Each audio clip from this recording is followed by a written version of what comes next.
eu sempre encontro caras que me fazem sofrer. Então, esse sempre é uma repetição. Essa repetição, ela é sua ou é da sua família? Quando a gente não tá no nosso lugar, na nossa família de origem, a gente também não consegue estar no nosso lugar no nosso trabalho, a gente também não consegue estar no nosso lugar no nosso relacionamento, nem com o marido, nem com o namorado, nem com filhos, nem com ninguém. Flávia Scaliucci é terapeuta especializada em constelação familiar e vibração energética, com mais de 4.000 atendimentos realizados. Seu trabalho se destaca pela abordagem direta e acessível, que ela chama de terapia sem frescura. Acredita que o autoconhecimento e a aceitação pessoal são essenciais para uma vida equilibrada. Hoje falamos sobre autoestima, os padrões negativos herdados e as consequências da mulher heroína no mundo atual. Suas clientes também passam por esse processo da heroína, né? Desse lugar que a gente se coloca querendo combater o homem. E depois não sabe porque ele não consegue relacionamento, né? Isso. Primeiro, quando a gente tá na heroína, muitas vezes a gente tá fora do nosso lugar. Basicamente, eu tô querendo salvar alguém, eu tô querendo cuidar de tudo, eu tô querendo resolver tudo, eu preciso dar conta de tudo. Que é um pouco esse apelo social da mulher entrou no mercado de trabalho, mas ela precisa continuar dando conta do lar. E aí ela vai se sobrecarregando. Quando a gente tem essa dor, a gente começa a atrair mais pessoas que estão na vítima, né? Meu Deus, essa pessoa precisa de mim. E aí parece que a gente é muito altruísta, porque a gente tá ajudando todo mundo, mas na verdade a gente é arrogante. Mas é verdade. É verdade. É uma arrogância de achar que eu posso dar conta de tudo. Não, você não precisa fazer nada por mim, fica aí. Eu dou conta, eu resolvo. Olha como eu sou maravilhosa, olha como eu sou incrível, eu dou conta. E aí vai acumulando coisa. Aí fica doente, aí tem burnout, aí fica sobrecarregada.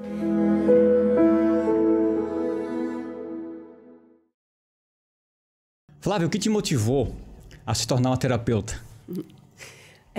Acho que a principal motivação para me tornar terapeuta foi fazer terapia e perceber a grande mudança que aconteceu na minha vida através da terapia. E entender que, através dessa ferramenta, eu poderia ajudar muitas pessoas a também mudarem a vida delas. Antes de eu ser terapeuta, eu tinha uma vida bem estagnada e eu estava totalmente imersa na relação com os meus pais.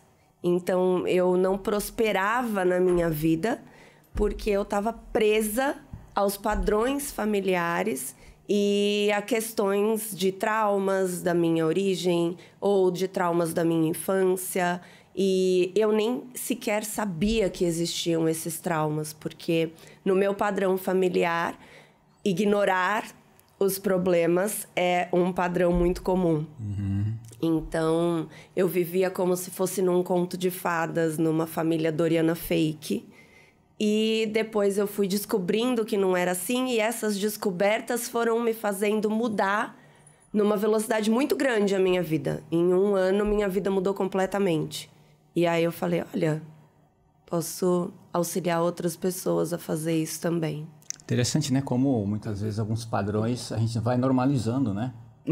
Achando que é assim mesmo. Normal. Sim. É assim mesmo. E até porque, como a gente vê isso se repetir, quando a gente não faz terapia, né?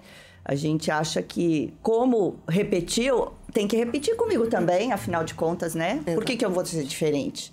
Né? Então, e aí, aproveitando, né, essa coisa do padrão, né, que você falou da terapia, qual foi o instrumento? A gente sabe que você faz constelação, né? Então, eu imagino, eu não sei se nessa terapia foi utilizado constelação ou não, foi usada uma outra linha. Também foi. A minha terapeuta, na época, ela era psicanalista, ela é psicanalista, consteladora, ela é pathwork também, que é uma técnica de canalização de algumas palestras, que como se fosse te direcionando por um caminho de autocuidado.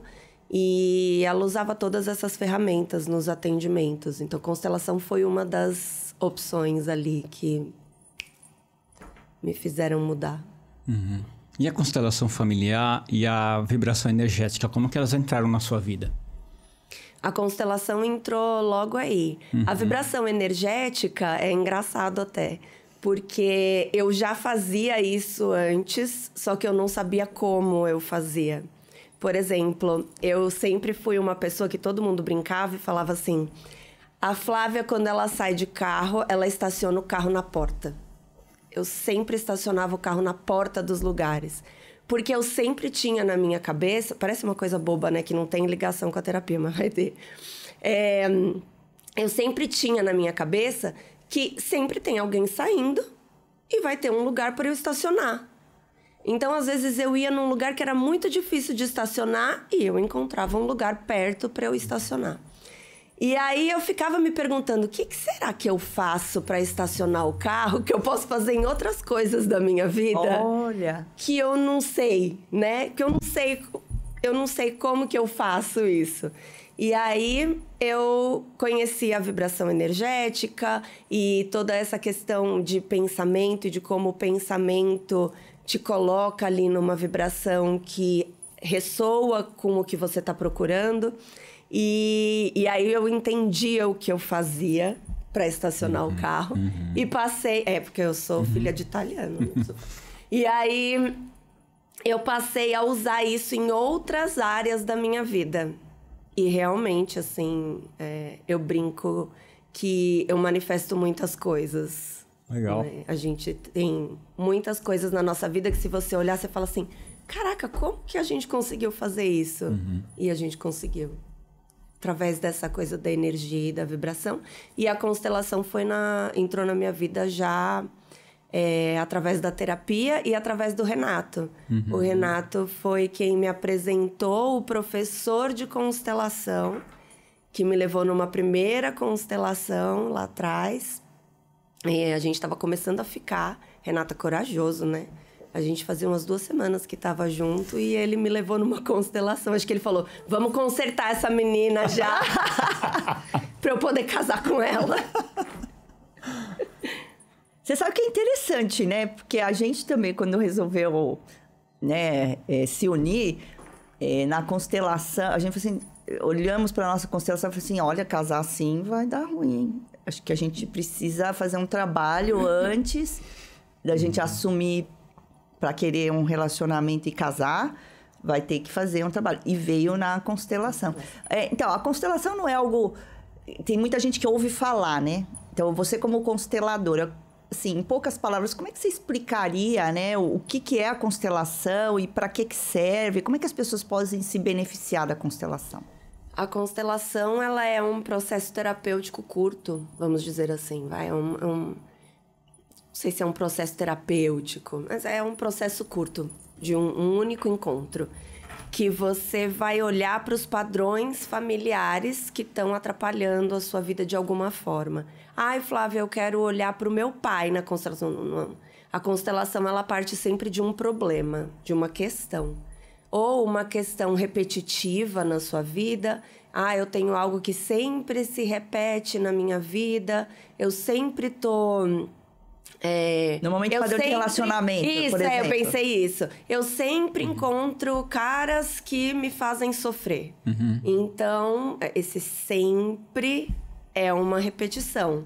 Essa repetição, ela é sua ou é da sua família? E a constelação, ela olha para os dois. Ela olha também para nossa história ali, de vida, mas ela olha também para o que veio antes de você, que não faz parte da sua biografia, mas influencia a sua vida energeticamente, sistemicamente. E através dessa constelação, quando você vê algo, eu brinco que é uma frase que muita gente fala, mas eu gosto muito de usar, que é quando a gente vê algo, não tem como desver. Então, depois que você vê, aquele campo se abre, a energia começa a mudar a partir dali. E você pode fazer escolhas diferentes na sua própria história. E até, às vezes, nem é uma escolha consciente. Muitas vezes essa escolha é inconsciente. Mas muda. Muda muito. Legal. E como é que foi o clique para você falar assim, eu quero viver da terapia? Essa história é boa. Peraí que eu vou... E aí, quando eu vou tossir, eu faço o quê? Eu só tosso? Só vira pro lado e tosse. Peraí, eu vou tirar isso daqui, Má. Guarda aí pra mim, por favor. Que tá fazendo barulhinho. Deixa Então... aqui pra você, se você precisa. Quando eu... Enfim, quando eu decidi, assim, falei... acho que... Na verdade, foi uma amiga minha, a Mari. Ela é uma grande amiga. E um dia ela falou assim pra mim... Você já pensou em ser terapeuta? E eu falei, não. Porque eu era arquiteta. Já tinha me formado, trabalhava. Falei, não. Aí ela, é que você faz isso com a gente. Aí eu faço o quê? Você atende a gente, só que você não percebe. Aí eu falei, como assim? E aí aquilo começou a ficar na minha cabeça. E aí eu comecei a fazer as formações. Então eu fiz formação de constelação, mas ela era muito longa, uma formação de 2 anos. Eu fazia também Patchwork, que era esse estudo do caminho, mas não na formação do Patchwork, eu fazia grupo de Patchwork, que é um estudo em grupo. E aí eu fui fazer coaching para fazer a transição de carreira. Fui fazer com uma coach. E ela começou a me direcionar do que eu precisaria fazer. E eu fui me preparando nesse processo. E aí, uma amiga... Eu fiz um post no Instagram. Aleatório, assim. Meu Instagram era pessoal. Falando sobre alguma coisa de energia e de padrões familiares com comida. E uma amiga minha tinha uma clínica de emagrecimento, e ela me mandou uma mensagem e falou, você tá fazendo o quê? Aí eu falei, eu tô trabalhando como terapeuta, eu não tinha atendido nenhuma pessoa. eu tinha já a formação de Access, de barras de Access, que eu podia atender, e eu tinha atendido só minha mãe e minha irmã. E aí ela falou, por que você não vem aqui na minha clínica atender umas pacientes minhas de graça, pra elas te conhecerem? Aí eu falei, tá bom, marca aí umas pessoas. E aí, ela marcou 11 pessoas num dia. Num dia? Num dia. Menina! E aí eu cheguei na clínica de manhã, né? Achando pra que ia fazer ser atendimentos, umas 2, 3, né? Aí ela, tá aqui, a lista foi gata, não é massagem, não, é terapia. 11 pessoas, tá doida? Aí ela, não, atende aí, me pôs numa sala lá, que tinha uma maca ou 2 cadeirinhas. E eu comecei a atender essas pessoas. E quando eu saí de lá, no final do dia, eu tava muito cansada, mas eu tive certeza absoluta naquele dia que eu nasci pra fazer isso. Assim, eu tinha certeza absoluta, eu não tinha mais dúvida nenhuma. Legal. E eu saí de lá, eu lembro que eu liguei pra minha irmã e falei pra ela, meu Deus, eu não sabia que era possível ser feliz trabalhando. Porque até então eu trabalhava só pelo dinheiro. Esse era o meu fim, não tem nada de errado nisso, ok? Mas o meu foco era assim, tipo, eu gosto de arquitetura, eu gosto até hoje, eu gosto de decorar, eu gosto de arquitetura, eu vejo coisas de arquitetura ainda, eu sigo pessoas que falam sobre construção, mas essa coisa interna ali deu o clique. E aí foi interessante, porque eu mandei uma mensagem para minha mãe contando, e agora que ela faleceu, posso falar sobre isso, né? Pode. Agora que ela faleceu, eu achei no histórico do celular dela uma mensagem dela falando assim, nossa, filha, que bom, você vai ver, dessas 11, muitas pessoas vão te indicar e você vai ter muitos clientes. E até hoje eu faço poucos movimentos de Instagram ou de publicidade, de qualquer coisa. A minha agenda é sempre cheia e eu sempre tenho clientes de indicação. Flávia, eu me arrepio das coisas, eu já conhecia, mas toda vez que eu escuto eu acho muito legal. Na hora que você falou, tá gravado isso aqui, você falou. Você falou assim, nossa, naquele dia eu disse, meu Deus, eu tenho certeza absoluta que é isso que... Então, porque tem a coisa do trabalhar com a energia e tem a coisa de Deus. E meio que não, totalmente essas coisas se mesclam. Como é que é a relação que você vê, primeiro com você, de Deus e as energias? E como é que você, tratando das suas pacientes, você percebe a relação de Deus e energia com elas? Para mim, a relação com Deus, eu fui católica a minha vida inteira, né? E aí, depois eu tive um rompimento com a religião. E durante um tempo eu não conseguia chamar Deus de Deus. Então eu chamava de universo, de criador, porque sempre me vinculava à religião, né? E aí eu passei a ser mais espiritualista, que é o que eu sou hoje. Eu acredito em todas as religiões. Eu acho que todas têm um fundo de verdade, todas têm a manipulação do homem, enfim.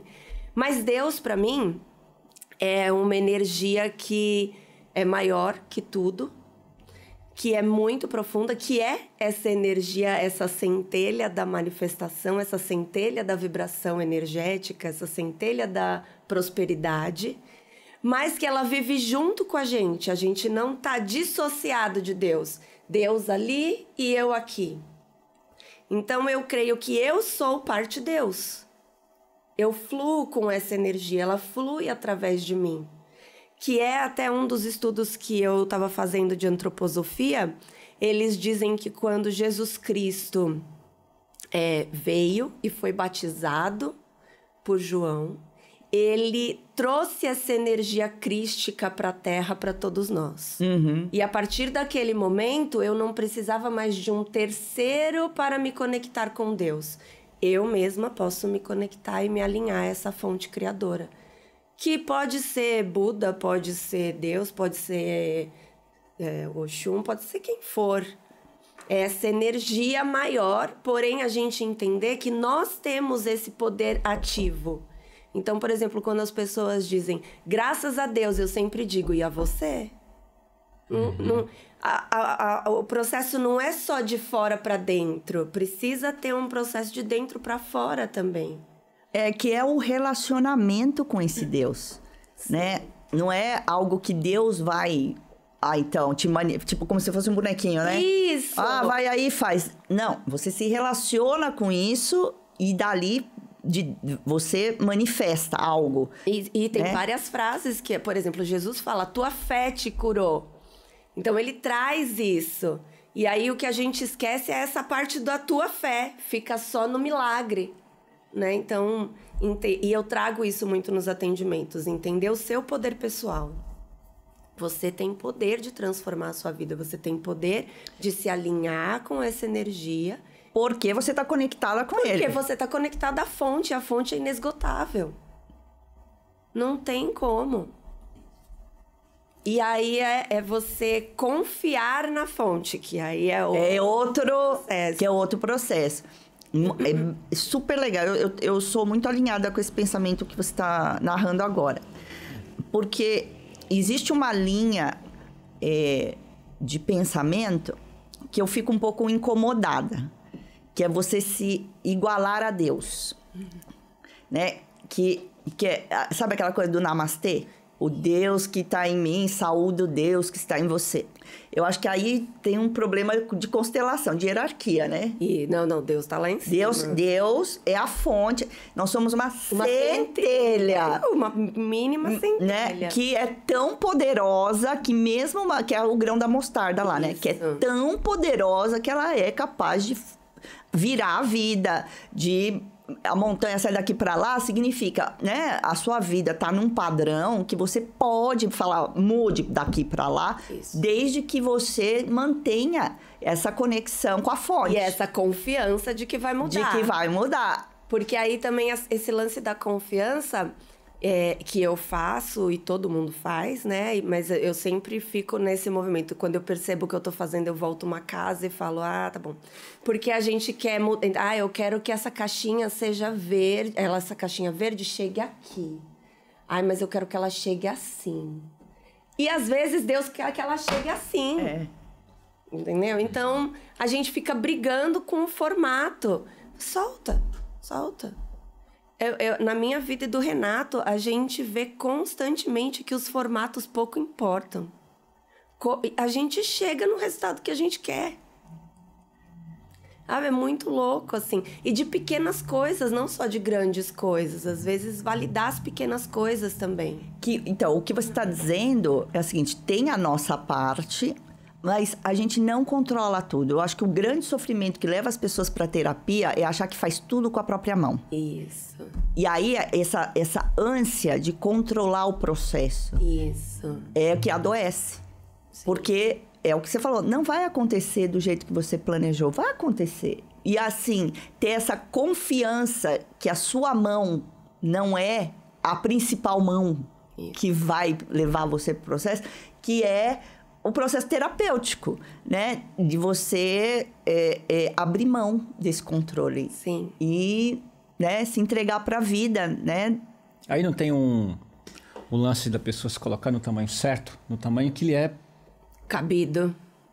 Mas aí tem um grande problema, né? Porque a pessoa não se coloca muitas vezes no tamanho certo perante Deus, ou ela coloca Deus muito, muito distante, inacessível, e aí ele lá fora resolve a minha vida, eu fico aqui sem fazer nada. Ou ela se coloca como igual a Deus, como a Márcia falou, nós somos iguais. Ou ela tem essa distorção com o divino, porque ela tem distorções com o pai e com a mãe.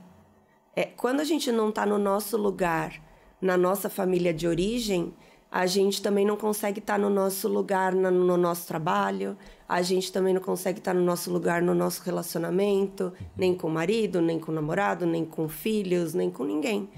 A gente vai trocando sempre de lugares. E aí a gente nunca se sente dona de si mesmo. Porque se eu não estou no meu lugar, como que eu vou me conectar com esse divino também, de um lugar saudável? Eu estou sempre tentando ocupar o lugar de outra pessoa, de outra coisa. Aí criam as distorções. E dentro disso que a Márcia estava falando também, eu sempre brinco, Má, que na terapia eu sou uma acompanhante de travessias. Não sou eu que vou te indicar o caminho, né? Eu tô só te acompanhando aqui. E eu tô te acompanhando, e isso é um ponto muito importante, que eu aprendi logo cedo com 2 mestres muito importantes para mim, que um é a Elaine e o outro é o Homero. E a Elaine A Elaine foi a minha terapeuta, Elaine Menezes, e o Homero Zolli foi o meu professor de constelação. Eles falavam que um terapeuta só pode acompanhar as pessoas até onde ele foi. Total. No budismo a gente diz que você só consegue ajudar o outro a atravessar nos rios que você já atravessou. Isso. E não é porque eu preciso ter o mesmo tema. Por exemplo, eu atendo mulheres que foram abusadas e eu nunca fui. Mas eu aprofundo nas minhas próprias questões. Eu não me deixo de lado. Eu continuo fazendo o processo terapêutico, o meu pessoal. Eu continuo olhando para as minhas questões, eu continuo fazendo constelação, eu continuo estudando, eu continuo me aprofundando. Quanto mais eu mergulho na minha dor, na minha sombra, nas minhas dificuldades, mais eu posso pegar a pessoa e falar assim, vem aqui, ó, vamos lá. Eu sei o caminho, vamos eu sei alguns caminhos, vamos explorar. Vamos vendo. Por onde você quer pisar? Quer pisar aqui? Então pisa, vamos ver como que é. Mas eu pisei, eu já fui. Então, eu acho que isso me trouxe muita segurança como terapeuta nesses anos. Nossa, eu acho isso que você está falando tão importante, porque a pessoa que não começa a fazer um processo de autoconhecimento. Outro dia aconteceu com um coach meu, que não é terapia, né? Mas é um acompanhante também.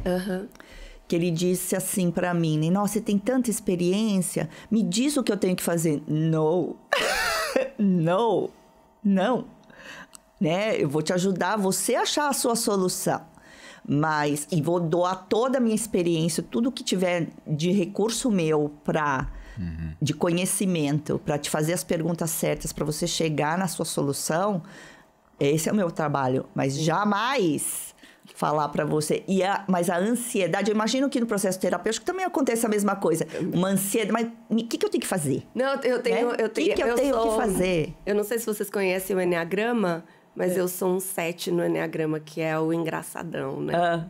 Então, a minha terapia, ela transita de um lugar muito leve para, de repente, eu dar uma paulada e a pessoa fala assim... Oi? Nossa, Flávia, você acordou com a chinelada na mão hoje, né? Então, às vezes, eu gosto de aprofundar no riso, mas eu também aprofundo na dor e eu transito muito bem nisso. Acho que o ascendente em Gêmeos me favorece nisso também, né? Eu transito de forma muito leve nessa coisa da alegria, da leveza. E, ao mesmo tempo, vamos aprofundar, porque eu trabalho muito a autorresponsabilidade. E aí, tem clientes que às vezes falam pra mim assim na terapia: eu tô te pagando pra você me falar o que eu tenho que fazer. Eu falo: não, senhora. Você não tá me pagando pra eu te falar o que você tem que fazer, não, senhora. E é só mulher que te procura? Não, eu tenho homens. Tem homens também? Já atendi homens. Agora eu atendo 2, mas... Maioria mulher. Maioria mulher. Você acha que... Porque o Renato tem, né, que é ter seu marido, que é terapeuta e trato masculino, mas você acha que essa questão do gênero, ela influencia na escolha do terapeuta? Olha, eu não sinto, mas eu sempre me direcionei mais para mulheres, né? A minha até por causa da sua... Desde o começo eu falava que eu queria atender mulheres, que eu queria trabalhar com mulheres. Então, acho que é a energia que eu atraio mais. E eu já atendi homens, mas é isso, assim. Se eu for falar de todo mundo que eu já atendi, 10%. E... Aí, assim, eu tô falando assim, eu tô na The School of Life, né? Que eu comentei com você, né? Que é aquela escola da vida. Maravilhoso. Que também é um processo terapêutico, de alguma forma, que é uma primeira semente pra pessoa falar... eu preciso ir mais profundo aqui, né? Mas eu já identifiquei uma dor que tava lá escondidinha e ela emerge ali. Sim. Mas quando você olha pra sala, 80% são mulheres. Você acha que isso é uma tendência? Que a mulher tem mais aptidão ou apetite, né? Não aptidão, apetite para os processos de autoconhecimento que o homem? Eu acho que a mulher tem mais abertura emocional pro processo. Porque a mulher, ela não é bloqueada no sentir. A gente tem permissão para sentir. A gente tem permissão para chorar, a gente tem permissão para se... Hoje é um pouco menos, porque tem essa linha que quer masculinizar a mulher. Então, você não pode chorar, não pode, você tem que ser firme, você tem que ser forte. Mas, ainda assim, a gente tem muito mais permissão do que o homem. Então, é mais fácil pra gente mesmo. Eu percebo no processo terapêutico como é diferente a minha comunicação com uma mulher e com um homem. Com eles, eu tenho que sempre ir mais pro racional, trazer mais, sabe, pra uma coisa concreta... Olhar de uma forma diferente com elas, eu transito na energia. Uma mulher ou outra que é mais fechada. Mas, no geral, elas são muito mais abertas. Você está trazendo uma questão interessante. Eu estou só manipulando. Se eu quiser, você me corta. Segue. Eu estou manipulando. Não é manipulando. Sei lá. Monopolizando. Monopolizando. Fugiu. Monopolizando.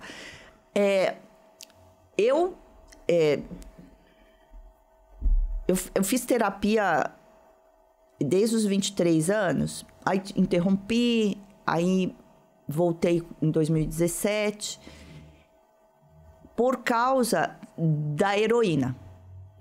Né? Então, eu vim do corporativo, né? E... Não é heroína droga, explica aí, né? Heroína feminino do herói. Vai com H. Não, a heroína é com H, não sei. Não sei, mas é... Não é a droga. Não é a droga. Né? Pode ter um duplo entendimento aí. Não. E aí, quando fui estudar a questão da heroína, né? E hoje...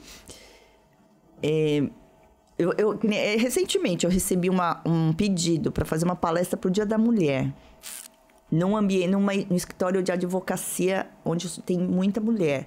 E aí fiquei, né, quando você trouxe isso, eu fico imaginando que deve ter suas clientes também passam por esse processo da heroína, né? Desse lugar que a gente se coloca querendo combater o homem.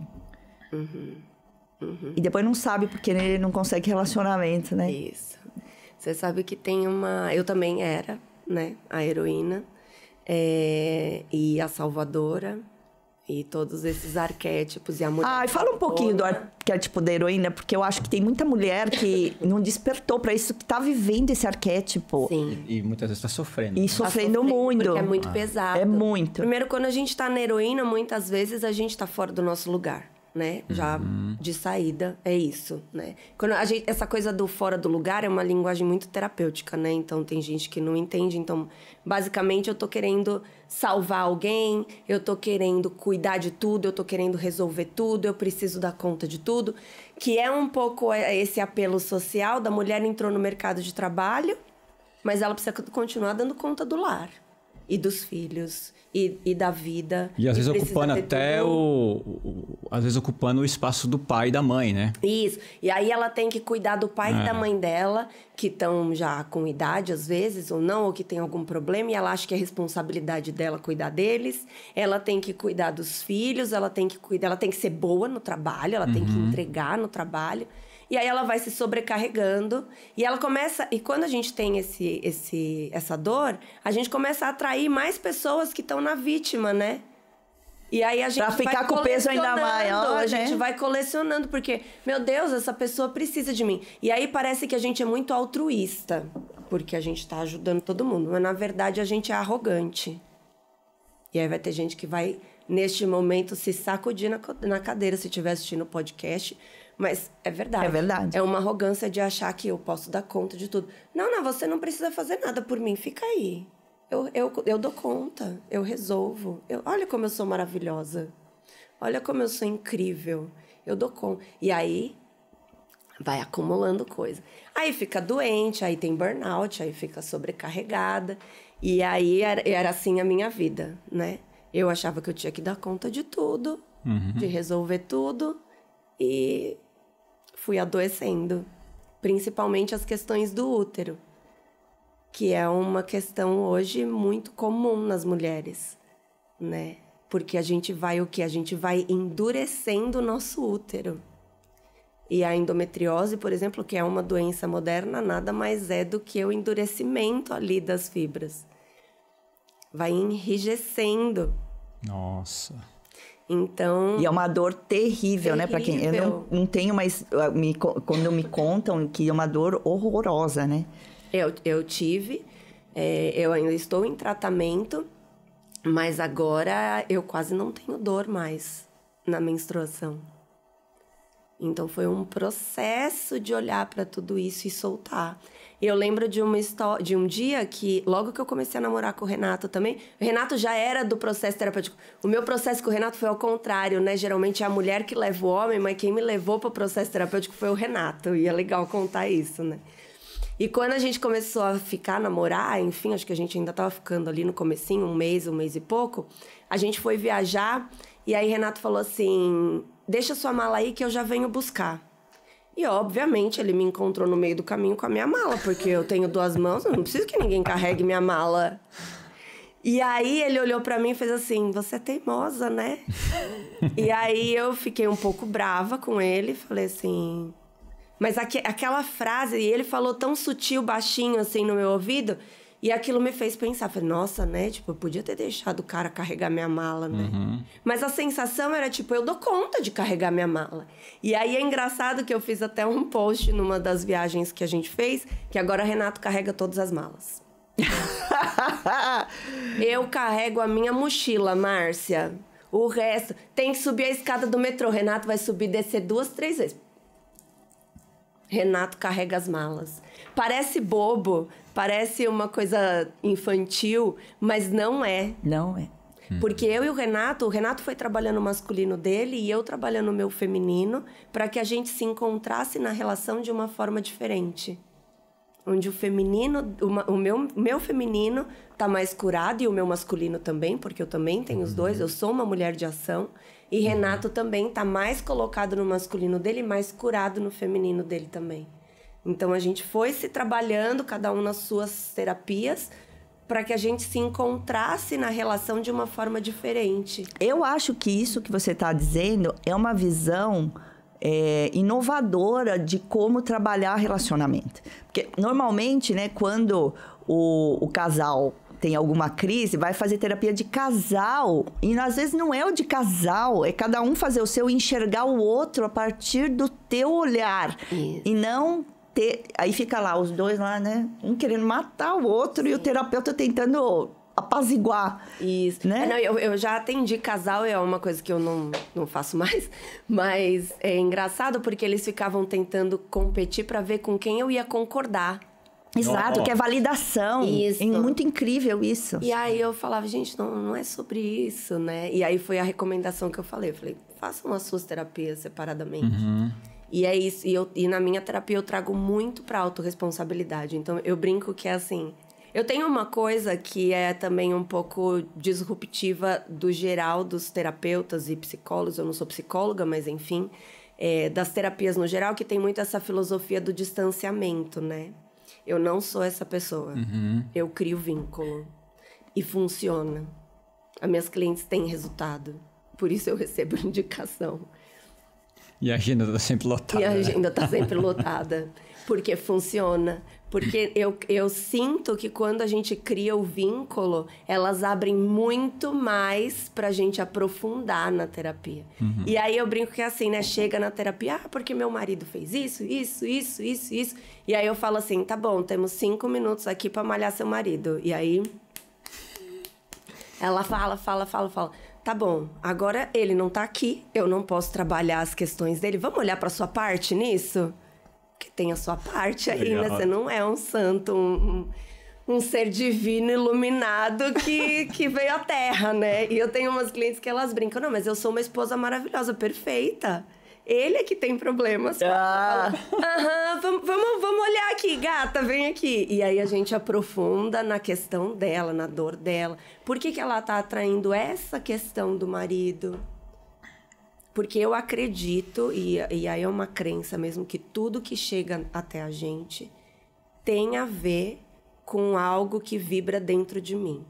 Pode ser que eu não reconheça aquilo, mas vibra dentro de mim. Tanto sim quanto não, tanto uma pessoa me trata mal. Tem pessoas que elas sempre acham que tá todo mundo tratando ela mal. E às vezes a outra pessoa tá só com um problema na vida dela, entendeu? Mas a pessoa acha que é com ela, que é pessoal. Então, cara, é pessoal mesmo. Porque você tá se vinculando a isso. Então vamos olhar para essa dor, vamos olhar para essa questão.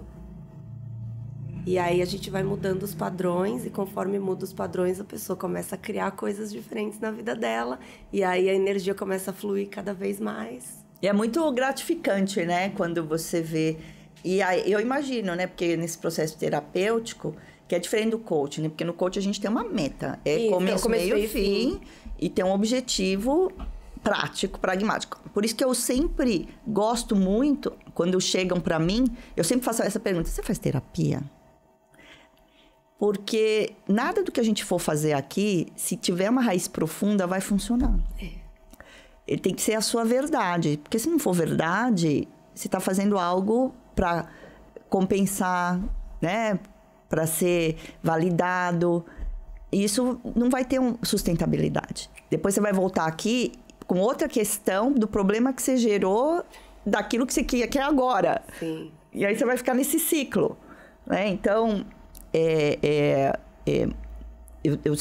e tem dado muito certo, né? Eu digo, pessoal, essa questão aqui não é pro coach. Essa questão é pra terapia. Você vai discutir isso com a sua terapeuta. Sim. Então, o que tá acontecendo comigo ultimamente é eu ter contato com o terapeuta do coach e dizer, tem questões aqui que talvez ele não levou e que seriam legais.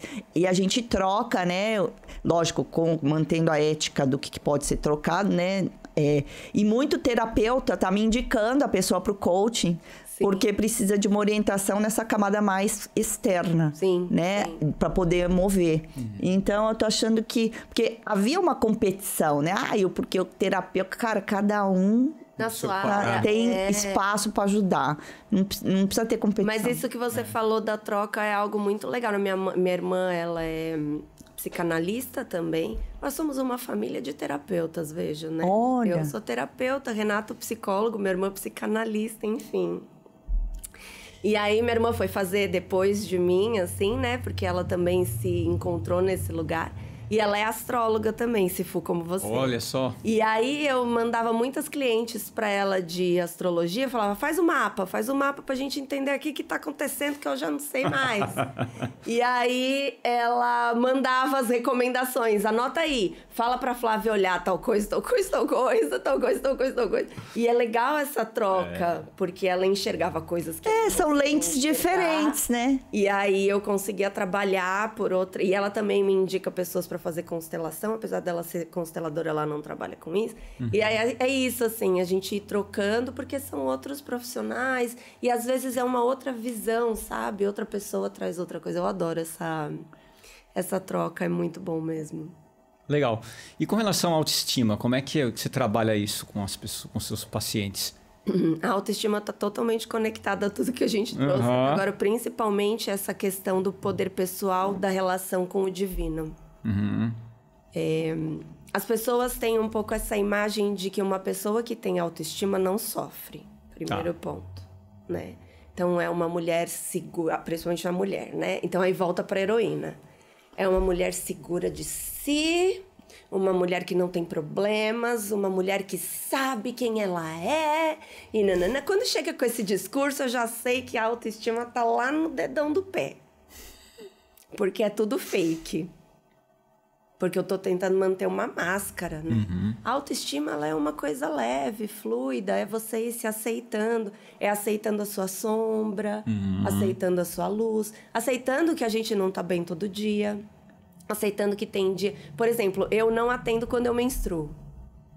Por quê? Primeiro porque eu tinha muita dor. Agora eu já não tenho mais tanta dor. Mas eu fiz um combinado com o meu corpo que eu ia pausar quando eu estivesse sangrando. Não, porque é muito simbólico, é um processo de morte, né?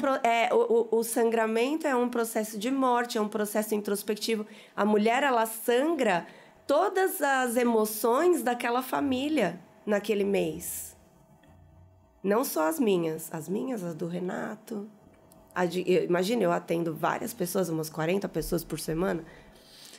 Toda aquela energia que circulou no meu mês, eu vou sangrar ela. Então, eu preciso dessa pausa. E aí eu fico lá quietinha, faço um chazinho, deito, assisto uma série, leio um livro. Às vezes não faço nada, só fico lá deitada. Então, eu respeito o meu corpo. E esse é um processo que eu falo assim, como eu vou falar para a pessoa respeitar o corpo dela se eu não respeitar o meu? Sim. Então, quando eu menstruo, eu já aviso na primeira sessão. Quando eu vou conversar com a pessoa que vai chegar, eu falo, não atendo quando eu menstruo, vou te mandar mensagem. Se der para remarcar na semana, a gente remarca. Senão, a gente pula a semana e segue a vida. Então, eu faço essa pausa. E isso tem a ver com a autoestima de respeitar que o meu corpo, naquele momento, não tem muito para entregar. Porque ele está sangrando, ele está soltando. Ele precisa desse acolhimento para que depois de 2 dias ali, eu fico geralmente 2 dias só nessa pausa, né? Não um ciclo todo 4 dias. Mas depois desses 2 dias, eu já estou inteira de novo. E aí eu posso absorver de novo e trocar a energia. Então, a autoestima, ela vem relacionada primeiro nisso. Entender que você é fluida, que tem dia que eu não tô bem. E tá tudo bem, não tá bem. E tá tudo bem também, tá bem. E você vai se entender. E tá, mas eu não tô bem, quanto tempo demora esse não estou bem? Porque aí também tem um problema. Tem gente que fica muito tempo lá mergulhada na dor. Tá, eu respeito a dor, eu transito por ela e saio dela. Tá tudo bem. Né? Eu procuro ajuda, eu faço um processo terapêutico, eu faço alguma outra coisa, enfim. E aí, passado essa percepção de si, essa aceitação de si e de voltar para o seu lugar, porque a autoestima, de novo, também está relacionada a você estar no seu lugar, você começa essa conexão com o divino, entendendo, liberando, fluindo nessa conexão com o divino, e aí a vida começa a fluir também. Aí você tem um relacionamento legal, um cara legal, uma pessoa que E são detalhes, assim, essa coisa do confiar, né? Às vezes a gente fica preso em pequenos detalhes, né? Eu tenho uma cliente que ela queria um relacionamento e ela tinha uma lista lá, né? das características que esse homem precisava ter. Tá. E aí eu falei pra ela, não seja tão rígida nessa lista. Porque às vezes, né? Às vezes é um detalhe ali que você tira e aí... E foi exatamente isso que aconteceu. Ela falou... Depois que a gente falou sobre isso e trabalhou sobre isso na sessão, ela foi liberando um pouco essa rigidez da lista, ela encontrou um relacionamento. E um cara super legal, que tem a ver com ela, que também tá nessa busca de autoconhecimento, que também trabalha a espiritualidade dele. Então...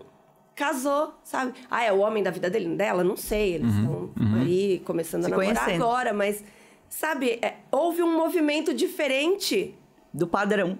De 2 anos que ela vinha nesse... Então, foram 2 anos trabalhando muitas coisas e liberando muitos padrões para chegar ali e falar, tá, vamos ver essa lista aí, então. Tá bom, vou soltar aqui essa característica. E aí veio.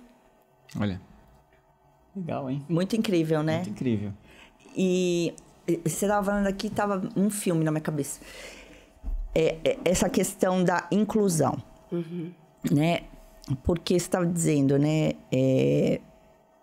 Aí voltando para aquele pedido para um escritório de mulheres advogadas.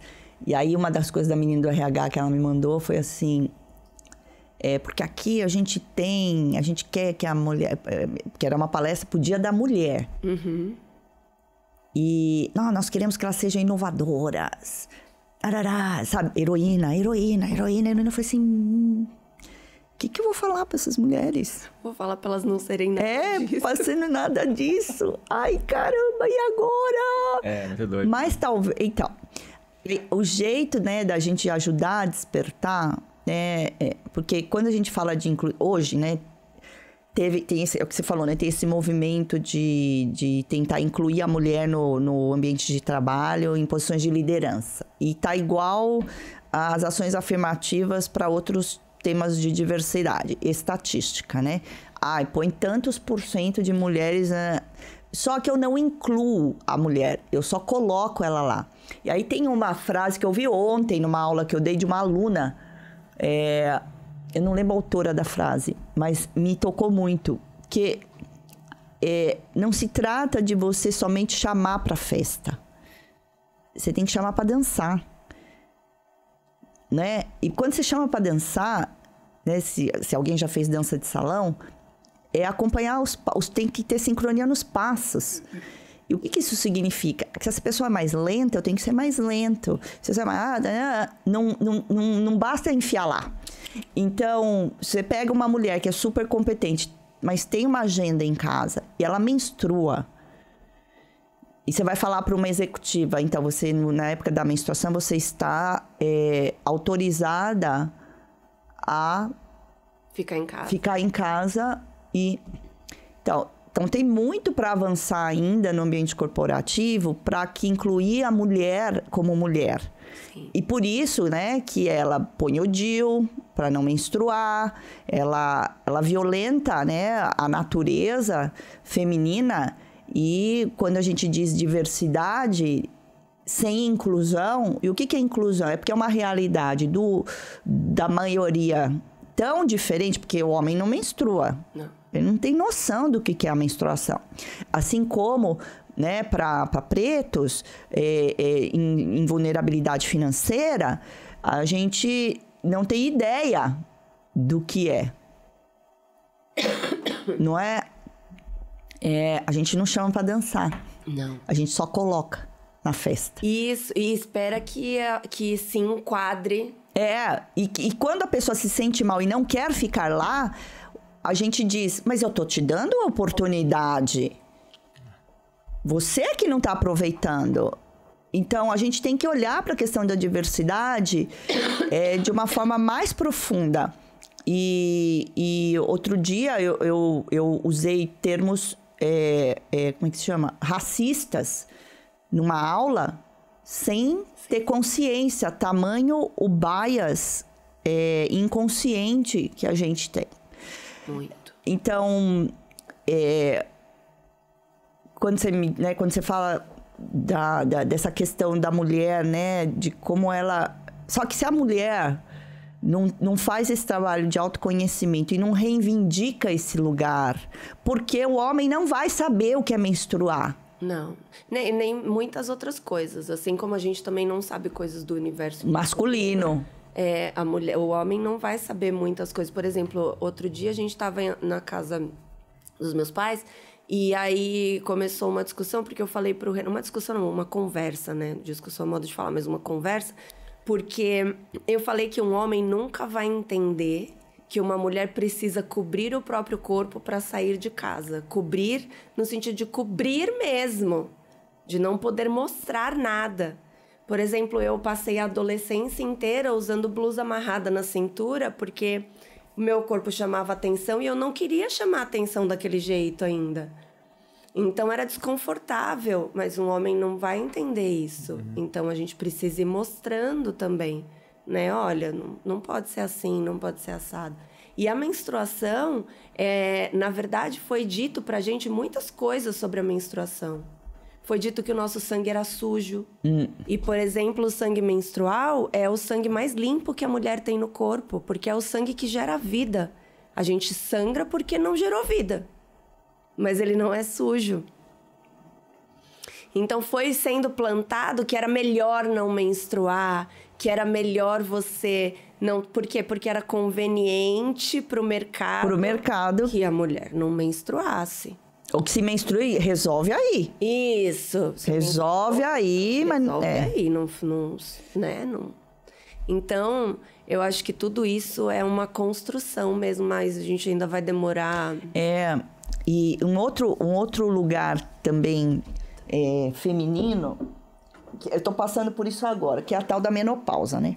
Sim, que também é outra coisa. Que é super... Essa terapeuta que eu falei, Elaine Menezes, ela fala sobre isso também no Instagram dela, assim, que ela... Acho que ela tem 50 e poucos anos, ela fala bem essa linguagem também, assim, da menopausa, da mulher... E é isso, assim, é uma coisa que o mercado também não está preparado. Né? E fora o etarismo, né, também. Mas na questão da mulher, na menopausa, depois de ter estudado um pouco, porque eu já passei, né, da menstruação, eu fiz essa violência de pôr o DIU. E fiquei quase 10 anos, 8 anos com o DIU, interrompendo a menstruação. E, obviamente, que o meu corpo, ele não seguiu o fluxo natural, hormonal, né? E agora, na menopausa, eu decidi que eu não vou tomar hormônio, porque eu não tenho doença, assim, eu não tenho calorão, eu não tem nada que paralise a minha vida, que justifique eu colocar hormônio. E aí, é engraçado como a indústria trabalha na cabeça da gente, né? Dizendo assim, se você não fizer reposição hormonal, você vai ter câncer. Isso. Eu falei, mas cara, mas não é o contrário. Se eu enfiar hormônio no meu corpo, não tem mais chance de gerar câncer, porque não é o ciclo natural da coisa, né? Deus não criou o corpo da gente para tomar hormônio. Então... Né, tem um lugar aí... Tantas alternativas, né, naturais que a gente pode buscar, e alimentação mesmo. E as pessoas querem muito remediar só, né? Eu quero acabar com o problema. E aí ela não olha. Por que você não tá tendo também sintomas? Porque você se olha. Porque você olha pra dentro. E essa coisa, né, que nem, por exemplo, o que é problema, né? A gente aceitar as coisas da idade. Também, né? Porque a minha memória foi pro saco. É uma coisa incrível. Incrível. Que eu era daquelas que sabia de cor nome de livro, autor, filme. Maria, eu não... Era uma referência. Agora, assim, fica voando assim na mente e você não consegue pegar. E aí eu assisti aquele... Para Sempre Alice, que ela foi degenerando o cérebro com Alzheimer, um Alzheimer raro, né, para pessoas jovens. E aí ela foi pegando os recursos que ela tinha. Então ela escrevia e ela não tinha capacidade, chegou a não ter a capacidade de lembrar a palavra anterior que ela leu. Então ela ia grifando com Lumicolor, quando ela ia falar alguma coisa, escrevia um texto para lembrar onde ela tinha parado. E aí eu falei assim, olha, recursos. A gente acessar os recursos e pronto. E segue leve, né? Essa coisa de recursos me remeteu à questão da autoestima, que você perguntou, que também é uma coisa que eu gosto muito de trabalhar, é quais os recursos que você já tem. Legal. As pessoas ficam buscando ser igual a não sei quem, igual a não sei quem. Eu não sou igual a ninguém, eu sou eu. Eu tenho o meu jeito de fazer, você tem o seu. Vamos descobrir qual é o seu? O que você é boa? Essa é uma armadilha perigosa, né? Muito, porque agora tem muito essa história de modelar, né, o outro. Mas esse modelar é muito perigoso. Porque ó, que você falar pra mim, Flávia, se você falar pra mim, acorda às 6 horas da manhã, pra mim é ok. Eu acordo às 6 horas da manhã, mas eu tenho clientes que elas não dão conta, o corpo dela não tá acostumado a isso. E aí ela acordar às 10, ela funciona muito melhor do que se ela acordar às 6. Mas aí tem essa indústria que acordar cedo é o melhor. Aí fazer não sei o que é o melhor. Fazer não sei o que lá... Gente, não. O que funciona pra você? O seu. Vamos trabalhar no seu. O seu bem feito é muito melhor do que você ficar tentando do outro. Mas não é difícil a pessoa largar? Como que você ajuda a pessoa a largar? Né? Até porque... Eu trabalho bastante, ela reconheceu dela. Ela começa a ver muito valor no dela.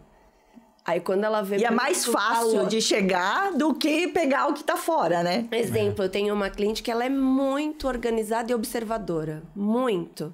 E aí ela trabalhava numa posição na empresa que não usava esse talento. Usava esse talento dela.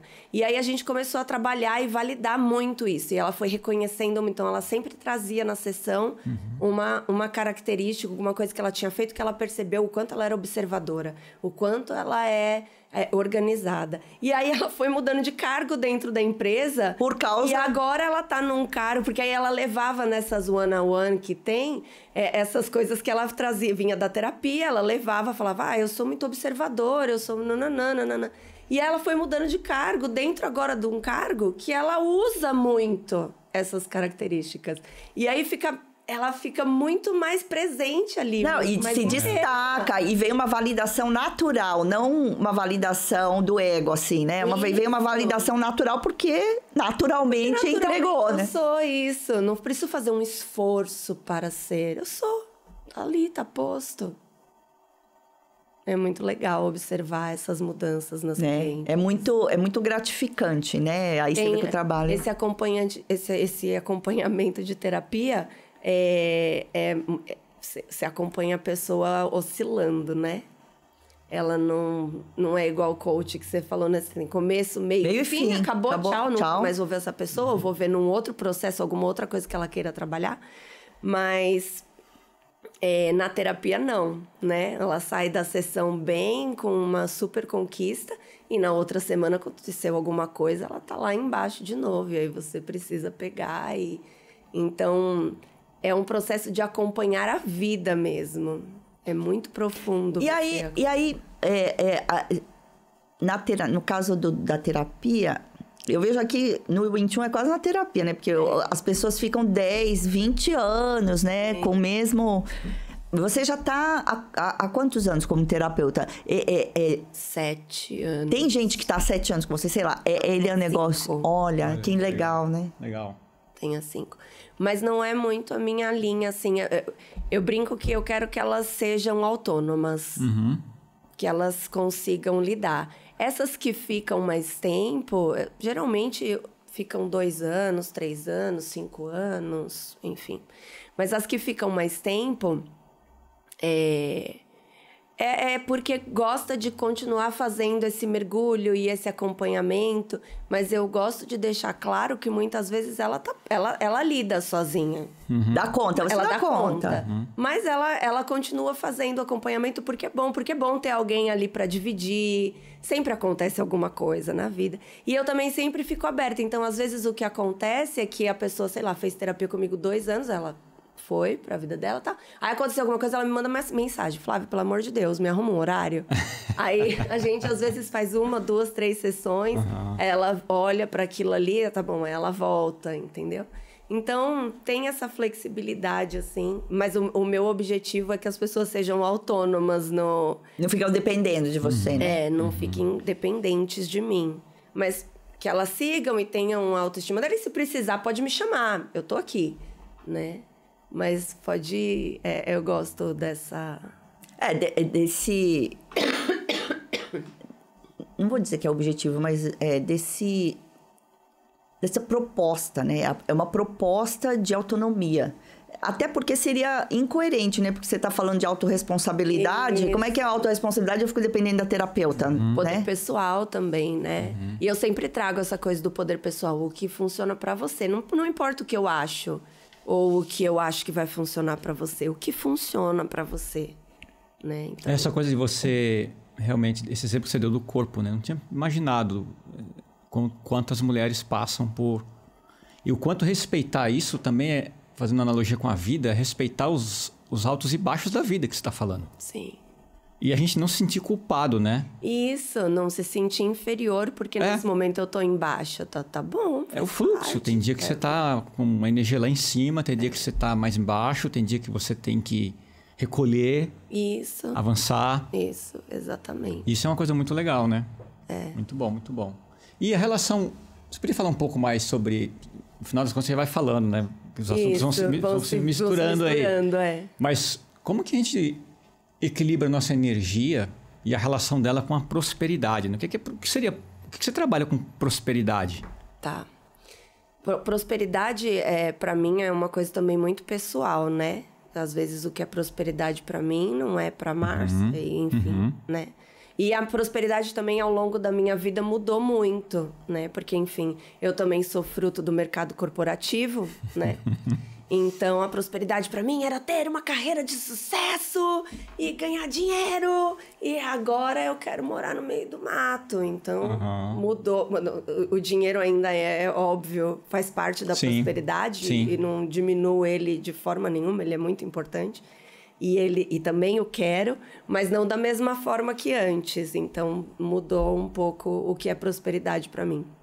Mas a relação de se equilibrar para a prosperidade, então, tem ferramentas que você pode fazer no dia a dia, mas basicamente você não deixar que as coisas te tomem, que o externo te tome muito. A gente permite muito que a energia do outro me invada. Então, a pessoa está estressada do meu lado, eu fico estressada também. Peraí, calma. Isso é meu, é dele? Ah, é dele. Tá bom, deixa ali com ele. Tá. Eu vou manter minha energia aqui. E se eu não tô com você, eu tô com um problema. Porque aí é o mais difícil, né? Quando eu tô com um problema. Flávia, como é que eu vou... Eu tenho uma cliente que ela um dia chegou na sessão e falou assim... eu tô desesperada. Aí eu falei, por quê? Ela falou, porque se a gente manifesta tudo que a gente pensa... Eu pensei coisas horríveis nesses últimos dias. Eu falei, tá tudo bem, porque é assim, né? Também tem uma filosofia dessa coisa de que você tem que manter o seu pensamento limpo o tempo todo. Não dá. Não dá. A gente vive em sociedade, tem milhares de energias. Pega seu carro e vai passear numa estrada tranquila. Você vai estar numa vibe tranquila, dirigindo, de repente ouvindo uma música. Pega seu carro e vai no centro da cidade de São Paulo. Sim. Na hora do rush. Não tem como. De repente, você tá buzinando, xingando. Ah, não sei o que. Acabou. Mudou a sua energia, porque o externo influencia. Aí você pode criar bolha, por exemplo, dentro do seu carro. Você colocar ali um mantra. Eu gosto de acordar e ouvir Beethoven. E aí, às vezes, eu acordo e coloco Beethoven. Renato fala, nossa, adoro quando você coloca essas músicas, porque parece que a energia é mais alta, né? Lógico, Beethoven tem uma energia bem alta nas músicas dele. Então, vai equilibrando a casa, sabe? Vai fazendo tudo ressoar. E aí, quando a gente tá... Ok, pensei negativo. Tem ferramentas, por exemplo, uma ferramenta que muita gente do mundo energético, enfim, usa é o cancelar. A gente cancela o pensamento. Tá. Então, Pensei em alguma coisa negativa. Ai, nossa, sei lá, tô aqui no podcast e de repente eu penso, ai, nossa, que besteira que eu falei. Cancela. Se eu não posso fazer com a mão, só cancelo na voz, no pensamento. Tá cancelado esse pensamento. Aí tem a técnica do elástico. Meu elástico aqui não é isso, mas tem a técnica do elástico. Você já ouviu? Não. Do elástico? Você pensou ou falou, principalmente quando você verbaliza algo negativo, você estoura o elástico no seu braço, troca ele de braço e fala uma frase positiva em cima. É interessante isso. Então, pensei... Porque a dor, ela abre o inconsciente, né? Que esse meu elástico aqui é pra prender o cabelo mesmo. Tem que ser um elastiquinho, uma liguinha que vai dar uma ardidinha no braço quando você estourar. A dor, ela abre o inconsciente. Tanto que a tortura é um método de invadir o inconsciente das pessoas através da dor. E aí você... Falei aqui. Nossa, às vezes eu sou muito burra, né? Tem frases, assim, que a gente, às vezes, repete e nem percebe. Por exemplo, essa é uma frase que muita gente repete. Ai, que burra! E aí, você estoura o elástico e fala, eu sou inteligente. E aí, da outra vez, você vai falar de novo. Ai, nossa, como eu sou burra. Estoura o elástico, troca de braço, eu sou inteligente. E isso vai fazendo você parar de falar essa... Tem milhares de técnicas, né, que as pessoas podem fazer. Colocar vibração, colocar hertz para tocar. Isso é autogerenciamento, na verdade, né? Como que você controla... Controla não é boa palavra. Gerencia. Tem até uma aula da Descof Life que eles chamam de autocontrole. Eu falei, não vamos de autocontrole, é autogerenciamento, né? Isso. Que eu vi um negócio e eu vou gerenciar para que aquilo vá para outra direção, né? São técnicas que é como tipo, quero emagrecer, eu não vou ficar passando na frente da doceria que eu mais gosto. Não é? Eu não vou deixar chocolate disponível para eu comer. Eu brinco que a gente escolheu uma vez só. A gente escolhe uma vez só. Se eu vou no mercado, eu não posso comer, então eu nem levo pra casa. Eu escolho uma vez. Senão eu tenho que ficar reescolhendo, né? Olho no armário e falo, não, hoje eu não vou comer esse chocolate. Não, mãe, ai, não, agora não, eu não vou comer. Ai, é muito mais difícil. Parece que é uma autopunição, né? Naquele livro da Força do Hábito, né? Porque são hábitos. São. E tem aquele ciclo, né? Da ação, do reconhecimento, do prazer que aquilo dá, né? E você tem que cortar. Então, por isso que eu acho que é muito inteligente esse negócio da dor. Porque você corta, porque quando você chama de se autopune, de burra, ele tem uma fonte de prazer. Tem. Como a procrastinação também, não é? Porque ali você, olha, eu estou fazendo justiça, né? Quando eu me chamo de burra, ao impacto que, né? Muitas vezes eu continuo honrando a minha família de alguma forma. Então, tem... A voz tem do pai, a voz da mãe, o amor que vinha através de ser chamada de burra, porque... Se minha mãe, por exemplo, não me dava amor, não é o caso da minha mãe, ela era bem amorosa, mas ela também era bem... ela tinha um eu inferior bem... Então, era uma frase que ela usava, às vezes, de vez em quando. E, por exemplo, a minha mãe, ela era muito... não era organizada a palavra, não. Ela era organizada, mas ela ia para a distorção da organização, do metódica, perfeccionista. Então, se a xícara estava aqui assim, e você colocasse assim, ela vinha e virava assim. Eu sou um pouco assim, eu tenho toque pra caramba. E aí, você deixava cair um negócio no chão, você deixava cair um negócio no chão, era um tormento, parecia que você tinha quebrado o objeto da vida dela. E aí, um dia eu tava na minha casa e eu deixei cair um pote de vidro no chão e ele estilhaçou. E a minha primeira frase foi, meu Deus, que burra, que desastrada, que mão mole. Eu comigo mesma. E aí eu percebi que era a voz da minha mãe. Olhei e falei... Elástico. Eu não tinha o elástico, mas eu percebi que era a voz dela e falei... Fui eu que comprei esse pote, se eu quiser jogar no chão e brincar de mesa grega aqui, eu vou jogar o pote no chão. Porque eu não preciso mais dessa tirana interna falando na minha cabeça que eu não podia quebrar o pote, que o pote... Não, agora tá tudo bem, é meu pote. Posso quebrar.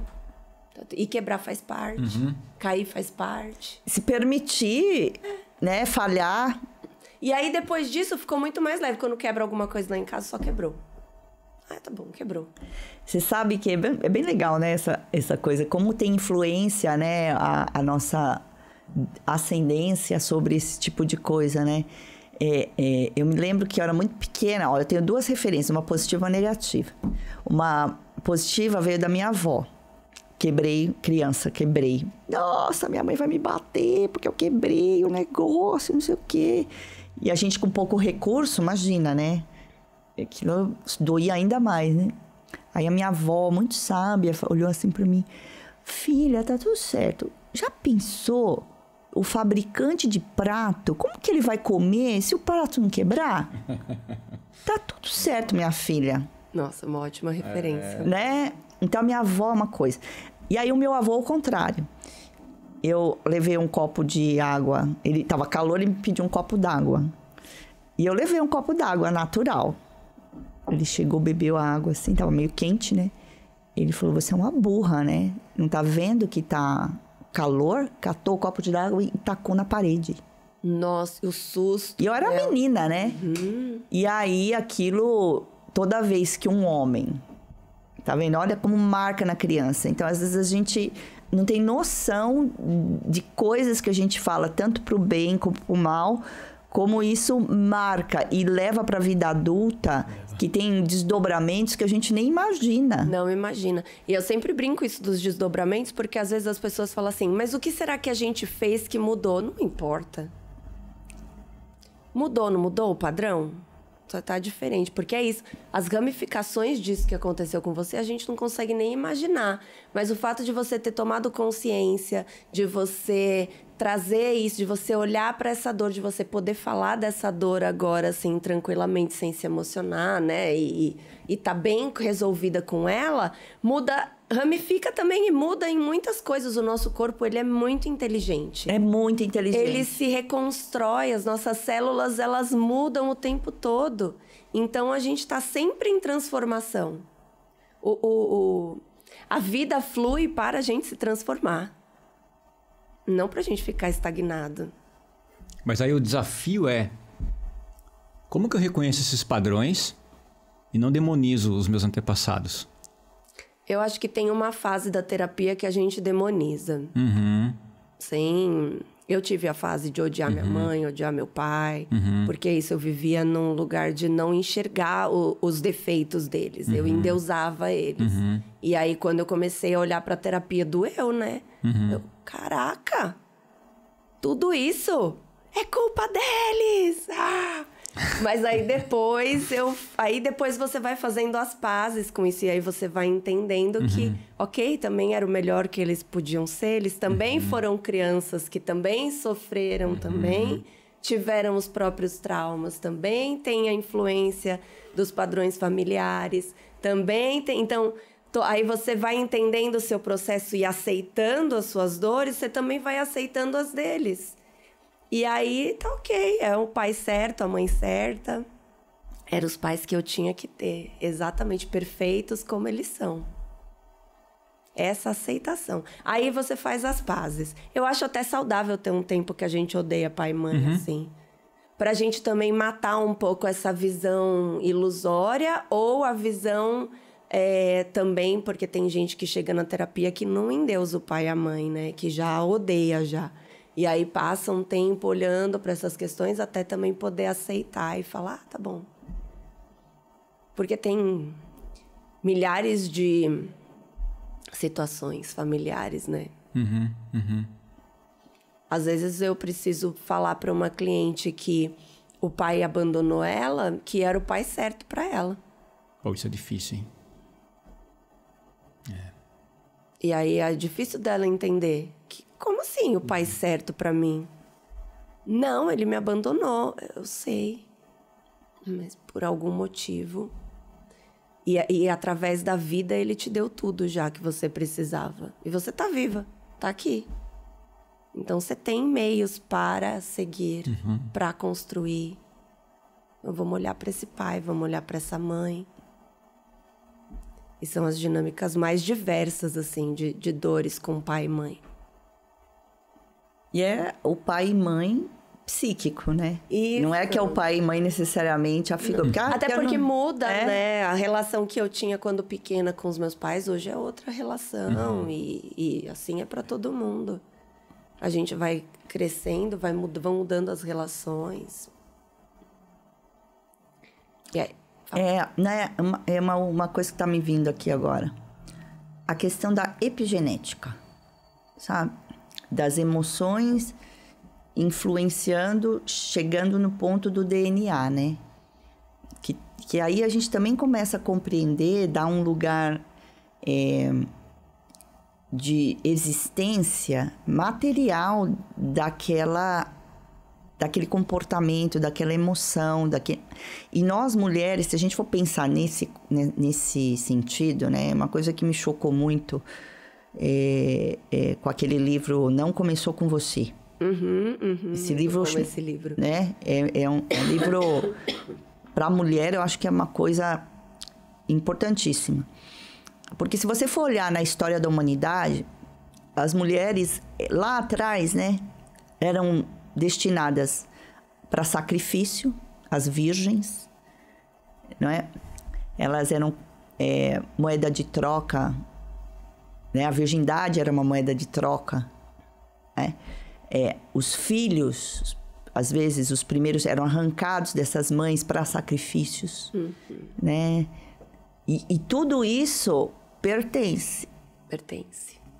Então, a gente carrega como mulher, nos óvulos, que não se reproduzem, né? Que é a única célula do corpo, que a gente vem com uma quantidade de óvulos, dali só cai. Isso. Ela não aumenta. Na hora que a gente pensa nisso, então tem uma carga, e a cada geração, né? Quanto mais a mulher faz um autoconhecimento, menos carga epigenética ela passa para frente de dores que não fazem mais sentido, né? Que não tem mais lugar, não deveria ter mais lugar. Sim. Mas, por outro lado, reconhecer e honrar até, né? Essas dores é o caminho para que elas fiquem onde estão, que é no passado, né? Sim. Eu vou trazer só mais um ponto em relação a isso, porque tem as dores do feminino, e muitas, mas a mulher também manipulou muito. Total. É uma sombra do feminino, né? Então... Seja Porque senão a gente fica como endeusando, as vítimas da sociedade, os homens fizeram isso com as mulheres, nananã. E não é bem assim só, né? As mulheres, elas eram muito manipuladoras, elas eram, e ainda são, ardilosas, sabe? Porque não tem a força física, ela outra força. Outras forças. Então, muitas vezes, os homens... E aí, uma vez eu ouvi uma frase de um constelador... E a gente estava fazendo uma live até. E eu tenho muitas pessoas que me seguem que são feministas. E aí, a live, assim... Estourou, bombou. Estourou. Porque ele falou... os homens são criados pelas mulheres. E ele tá certo. Na hora da live, a gente debateu. E as meninas escrevendo comentário na live. Foi na época da pandemia. Mas depois eu comecei a racionalizar sobre essa frase. E ele tá certo. Eu vejo até hoje mães que criam os filhos para fazer mal para outras mulheres. Mães que criam... Ai, meu filho sai... Ai, ele tem a namoradinha dele, mas ele sai com outras. Ai, ele é o garanhão. Não! Então, ali tudo bem, pode. Mas aí, se alguém fizer com ela, não. Mas todos os contos de fadas trazem esse lugar, né? Da mulher que ela quer matar outra mulher, inclusive. Isso. E foi isso que a gente... A questão da madrasta, que na verdade é a mesma mãe, a psique, né? A minha mãe falava assim pra mim: você só pode confiar em mim de mulher. Mais ninguém. E aí eu demorei anos pra ter amiga, mesmo que eu pudesse me abrir. Eu tinha amigas, Mas eu nunca dava, eu sempre escutava, talvez porque eu já tinha essa coisa da terapeuta, mas eu demorei anos. Agora eu tenho relações de amizade muito profundas com outras mulheres. Que eu consigo realmente me abrir ali, ligar chorando. Falar, meu Deus, aconteceu isso. Você não sabe o que aconteceu. Porque eu não me permitia. Porque tinha que ter a competição. Então, a gente está construindo também esse lugar mais saudável do feminino. Nossa, você está trazendo uma coisa bem importante, viu? Da competição do feminino, né? Então... A gente tá se aproximando do Dia da Mulher e tal, né? A gente não dá conta que você está competindo. Isso. No fundo, você tá com sogra, com mãe, né? E competindo pelo homem. Este ser divino, mas não é um homem. E as pessoas... Também outra coisa que eu gosto muito de falar é que o mundo seria muito mal feito se só tivesse uma pessoa que serve para outra pessoa. Gente, se não for esse cara, vai ser outro, pelo amor de Deus. Solta isso. E muitas mulheres ainda têm essa questão com relacionamentos. E é a fonte de maior competição, por isso que eu trouxe o relacionamento. A fonte de maior competição entre as mulheres são os relacionamentos amorosos. É como se... E olha que coisa engraçada, ou não, né? Mas, efetivamente, a gente tem mais mulheres no mundo do que homens. Então... Até pelas guerras e tudo, né? Que vão morrendo, né? Os homens e tal.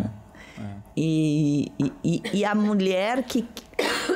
A gente estava até conversando hoje de manhã no café, né? Que também tem a questão dos homens que abandonam o lar... Que deixa uma ferida profunda nessa mulher que tem que educar um outro homem. Isso. Olha o imbróglio. Não, e aí ela educa esse homem... Então, volta para a educação. Ela educa esse homem para ser o homem dela. E por isso muitos não conseguem largar a mãe, né? Leva a mãe no cinema com a namorada. Não larga a mãe. Quem conhece gente assim, ou quem tem assistir um videozinho que tem no YouTube que chama O Cordão. Que depois você assiste. É uma história, um quadrinho, assim, um desenhinho. Então a criança nasce e fica presa na mãe pelo cordão umbilical, o menininho. E aí a mãe e o menino, a mãe e o menino, a mãe e o menino. Uma simbiose eterna. E aí quando o menino começa a querer ir pra fora, ela puxa ele pelo cordão. Primeiro, quando ela começa a querer se relacionar, o menino puxa a mãe pelo cordão. E aí, porque ele ainda é pequenininho. E aí, depois ele cresce, ele começa a querer se relacionar, ela puxa ele pelo cordão. E aí, eles ficam nessa simbiose até que a mãe morre. E ele tá totalmente ali, vinculado a ela. Ele não sabe nem... E agora? Então... e aí, a mãe cria o filho pra ser o marido dela... Do jeito que ela não teve. Mas não pra uma vida com uma outra mulher. É pra ela.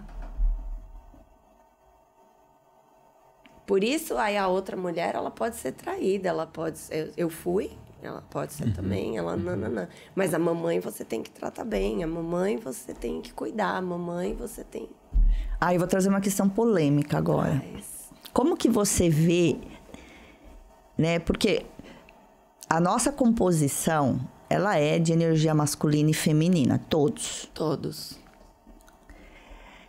E essa energia masculina e feminina, ela é nutrida por um pai e por uma mãe. Sim. Que tem o feminino e masculino, que tem o feminino e masculino. Que não deixa de ser uma referência. Sim. Às vezes torta, às vezes a mãe faz o papel do pai, às vezes o pai faz o papel da mãe. Sim. Não é isso? Casais homossexuais que resolvem engravidar, né? Hoje está bem comum, né? Meu marido, nós estamos grávidos, e são 2 homens, ou 2 mulheres. Sim. Nós vamos ter um filho. Como é que, do ponto de vista psíquico, você acha que fica essa relação... Não dá pra saber, né? Ainda é muito... Será que é recente isso? Não sei se isso é recente. Acho que sempre existiu. Eu acho que não muda né? nada. É porque eu acredito que as coisas a gente recebe a energia que a gente precisa. Então, eu acho que não muda absolutamente nada serem 2 homens, 2 mulheres. Às vezes, a pessoa, talvez ali numa relação com 2 homens, ela vai ter menos traumas do que... Se fosse um homem e uma mulher. É claro que aí, por exemplo, se tem 2 homens, então tem uma mulher que pariu essa criança. Ou ela foi adotada, e aí, ok, também tem outra questão. É outra dinâmica, né? Sempre é uma adoção. Então, vamos supor que foi... colheu o esperma dos 2 homens e a mulher engravidou. Um deles é o pai biológico. E ela é a mãe biológica. E isso não pode ser... O grande problema aí não é serem 2 pais ou 2 mães. Mas é excluir uma das partes. Faz sentido. Então, exclui-se a mãe biológica. Como se ela não existisse. Ela não existe mais. Aí, no outro lado, exclui-se o pai biológico, porque somos 2 mães. Então, exclui-se o pai biológico. Não, existe um pai biológico e existe uma mãe biológica. E eles pertencem. E eles pertencem. Porque não tem como tirar isso. A vida não pode existir sem essas 2 partes. A vida nasce das 2 partes. E aí, então, tá...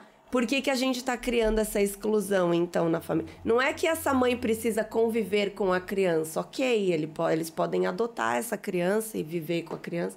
Mas lembrar que essa mãe existe. Você nasceu da barriga de uma mulher que te gerou... E nananã, porque é isso. Para essa mulher escolher... ela recebeu dinheiro para gerar. Sempre nascemos do amor. O processo de nascimento é um processo de amor. Se não é amor dos pais, é o amor do divino, porque é mágico. Não tem, né? De repente, a centelha divina tá lá. E a gente volta pro útero. O útero é um portal entre 2 mundos. Então, Por isso que Jesus teve que vir de ventre de mulher. Porque ele poderia vir... Sim. Ele podia espírito aparecer num... você resolveu aparecer... Não, ele veio de ventre de mulher. Né? Isso. Que aí tem todas as distorções também, né?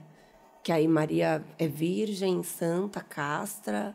E por isso que ele nasceu dela, porque nós, imagina.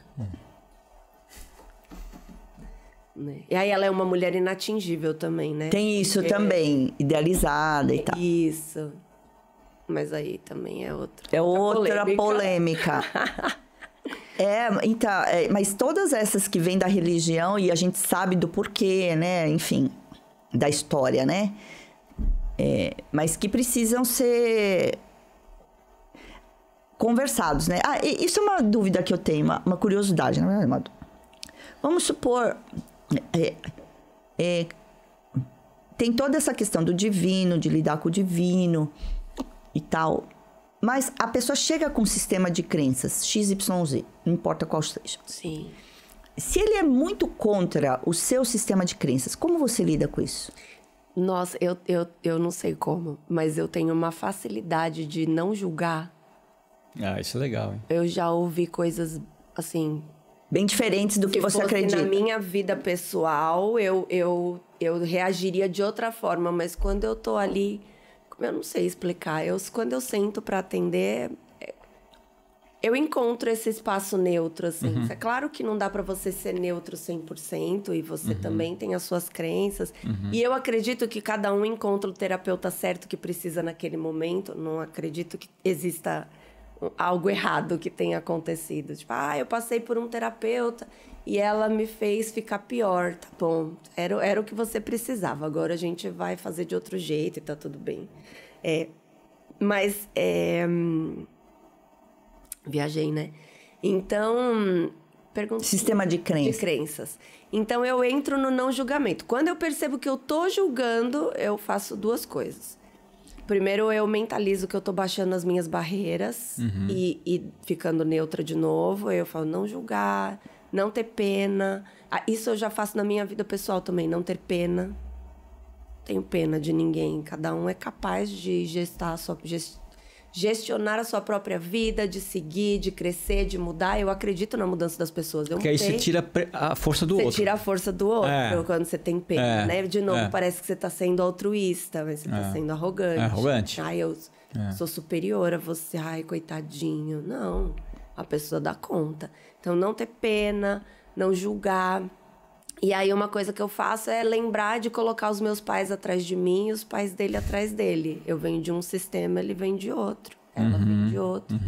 E aí, quando eu olho assim, com a minha força aqui atrás e a força do Sifu ali atrás dele, então aí a gente pode conversar que, ó, eu posso te ajudar de outro lugar. Esse é o movimento que eu faço quando eu percebo que eu estou entrando no julgamento. Às vezes é fácil, por exemplo, de julgar nessa questão. Aconteceu alguma coisa com o marido me tratou mal, o marido brigou e tal. E a gente entra um pouco no julgamento desse homem. Aí eu volto numa casa, coloco os meus pais atrás de mim, os pais dela atrás dela. Imagino esse homem, que às vezes eu nem sei quem é, os pais dele atrás dele. Só, cada um vem de um sistema. Aqui também. Porque as dinâmicas familiares são muito parecidas. São. Se na família de alguém tem alguém que rouba, aqui também já teve. Alguém que foi estuprada ali, aqui também já teve. Total. Alguém que matou todo mundo, aqui também já teve, entendeu? O meu avô, ele foi pra guerra, na Segunda Guerra, ele era fuzileiro do navio. Mas quando ele contava as histórias de guerra pra mim quando eu era criança, ele era o herói. E eu, numa constelação, tive que ver milhares de pessoas mortas. Porque ele era o fuzileiro do navio. Ele matou essas pessoas. Mas ele estava na guerra, Flávia, era matar ou morrer. Ele escolheu matar. Tá tudo certo. Foi como foi. Mas aí, essas pessoas que ele matou também fazem parte do meu sistema agora. Porque eles criam um vínculo. Isso é tão verdade, Flávia. Mas tão verdade. E alguém precisa olhar para essas pessoas mortas. Eu não posso ignorar elas. No meu processo terapêutico, eu tratei isso. O meu bisavô, ele treinava o exército japonês.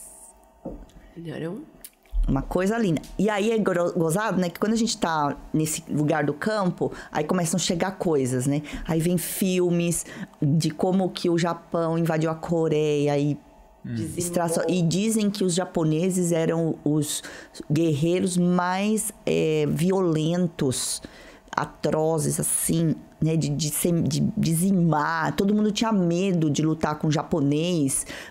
E Miyamoto, né? A gente tinha na família orgulho, né? De ser samurai, da espada, de sacar a espada. E a gente... fica muito tempo atrás. Olha como não é.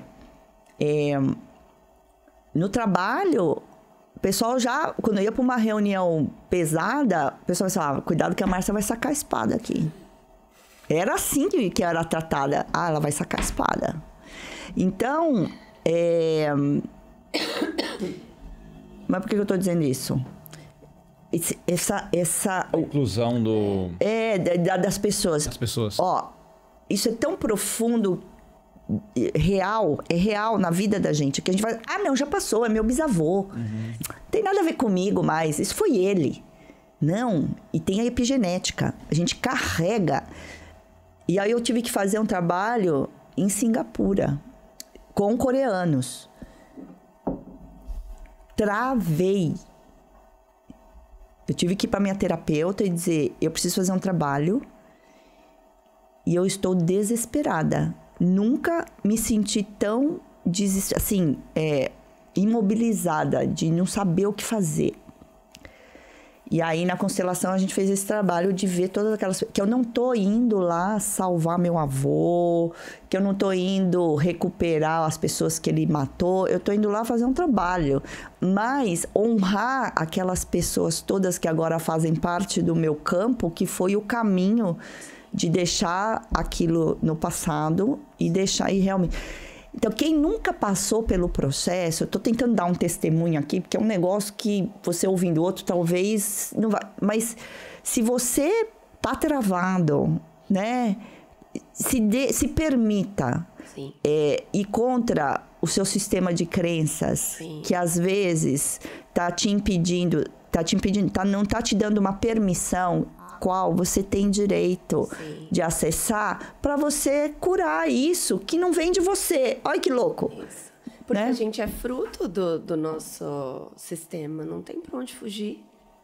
Né? Então, aí a gente pode olhar, entender, aceitar que é o que você fez, incluir e seguir. E seguir. Agora eu posso escolher diferente. Ok, vocês fizeram desse jeito, agora eu posso escolher. Eu sou fruto também da violência, né? Porque, bom, meu nono foi fuzileiro do navio e meu pai também tem essa característica da violência como base. Ele também é uma pessoa mais colérica. Então, eu, quando criança, brigava na escola. Eu também batia nos meninos. Batia nos meninos. Então, você vê que a gente não é só fruto... Não é. A gente não é só fruto do mundo corporativo. Não. Essa energia... Vem da gente. Vem da nossa ancestralidade também. Meu pai e minha mãe, eles incentivavam. Se alguém bater em você, você bate. Se você chegar em casa chorando, você apanha de novo. Então, bater pra mim, tava ok. Eu era autorizada. Quando eu batia, eu era aplaudida. Olha. Eu era validada.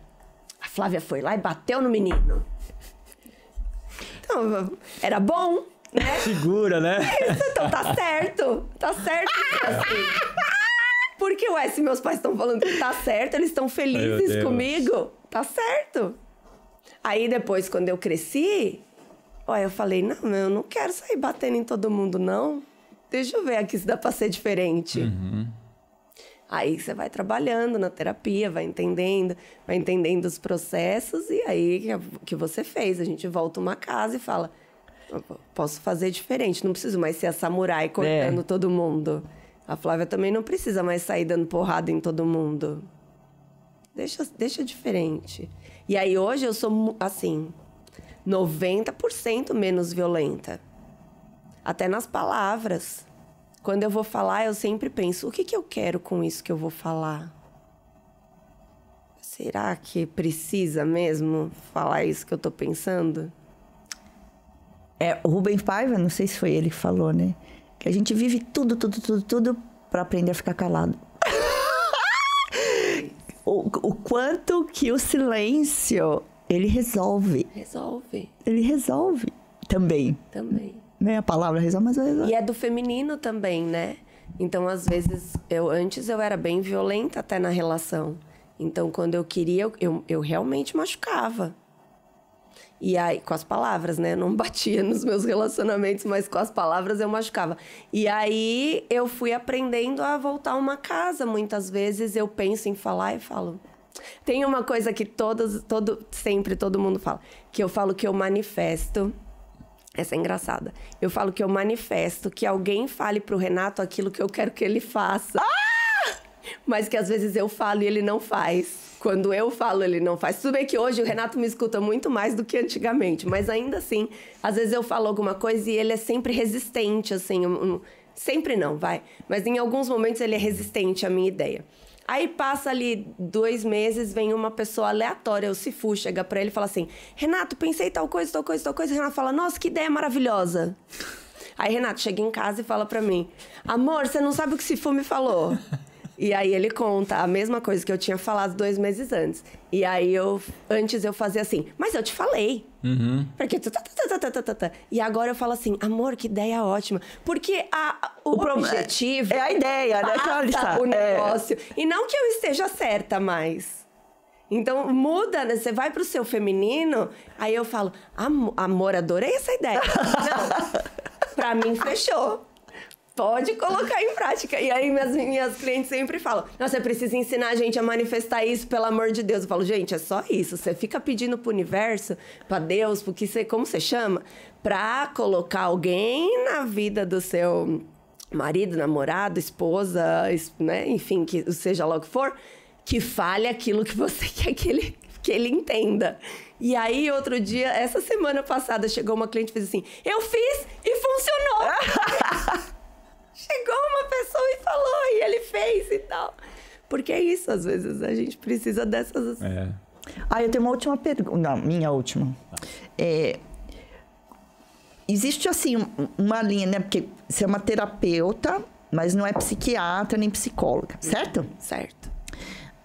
Como que você percebe, por exemplo, durante os atendimentos, que essa pessoa precisa de um atendimento psiquiátrico ou que precisa de um remédio? Como que funciona? Eu dei uma estudada, óbvio, eu fiz um curso ali para entender alguns transtornos, né? O básico, para pelo menos eu direcionar a pessoa, né? Mas o que ela manifesta? Como que você começa a perceber?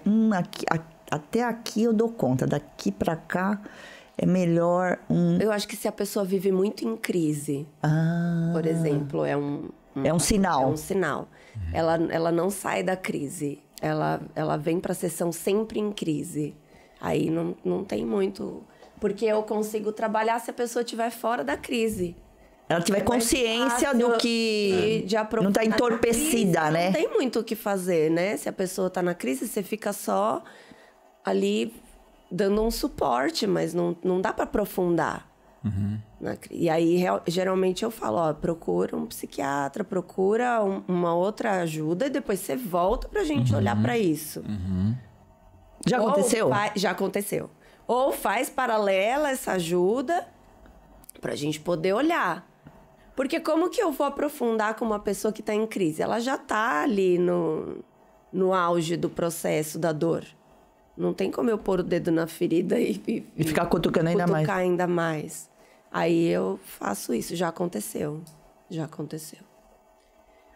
Mas também já aconteceu o inverso, de pessoas estarem passando por um processo psiquiátrico e vir fazer tratamento e também deixar com o psiquiatra, não eu. Desmamar, né, por exemplo, de remédio. Aí ela começou a melhorar e o psiquiatra falou, então vamos fazer o desmame porque você está melhorando com a terapia.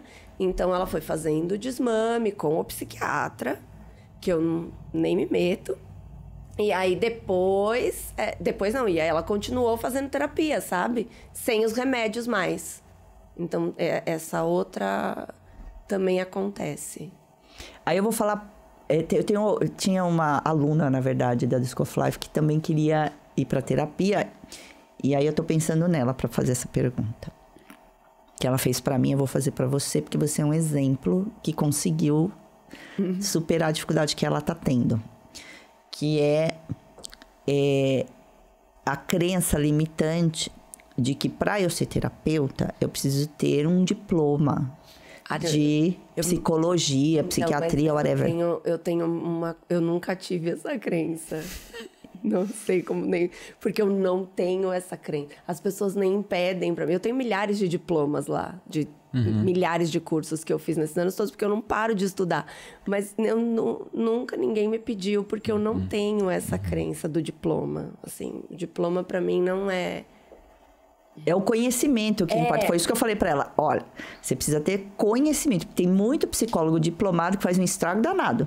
Eu acho... Não é esse o tema. Eu vou te trazer uma pergunta para você levar para ela, de repente, que é o diploma ou ela quer ter a vida perfeita para ser terapeuta? Ou a validação, né? Porque muitas vezes, muitas pessoas têm essa questão com... Eu atendo clientes também que fazem a transição ou que querem fazer...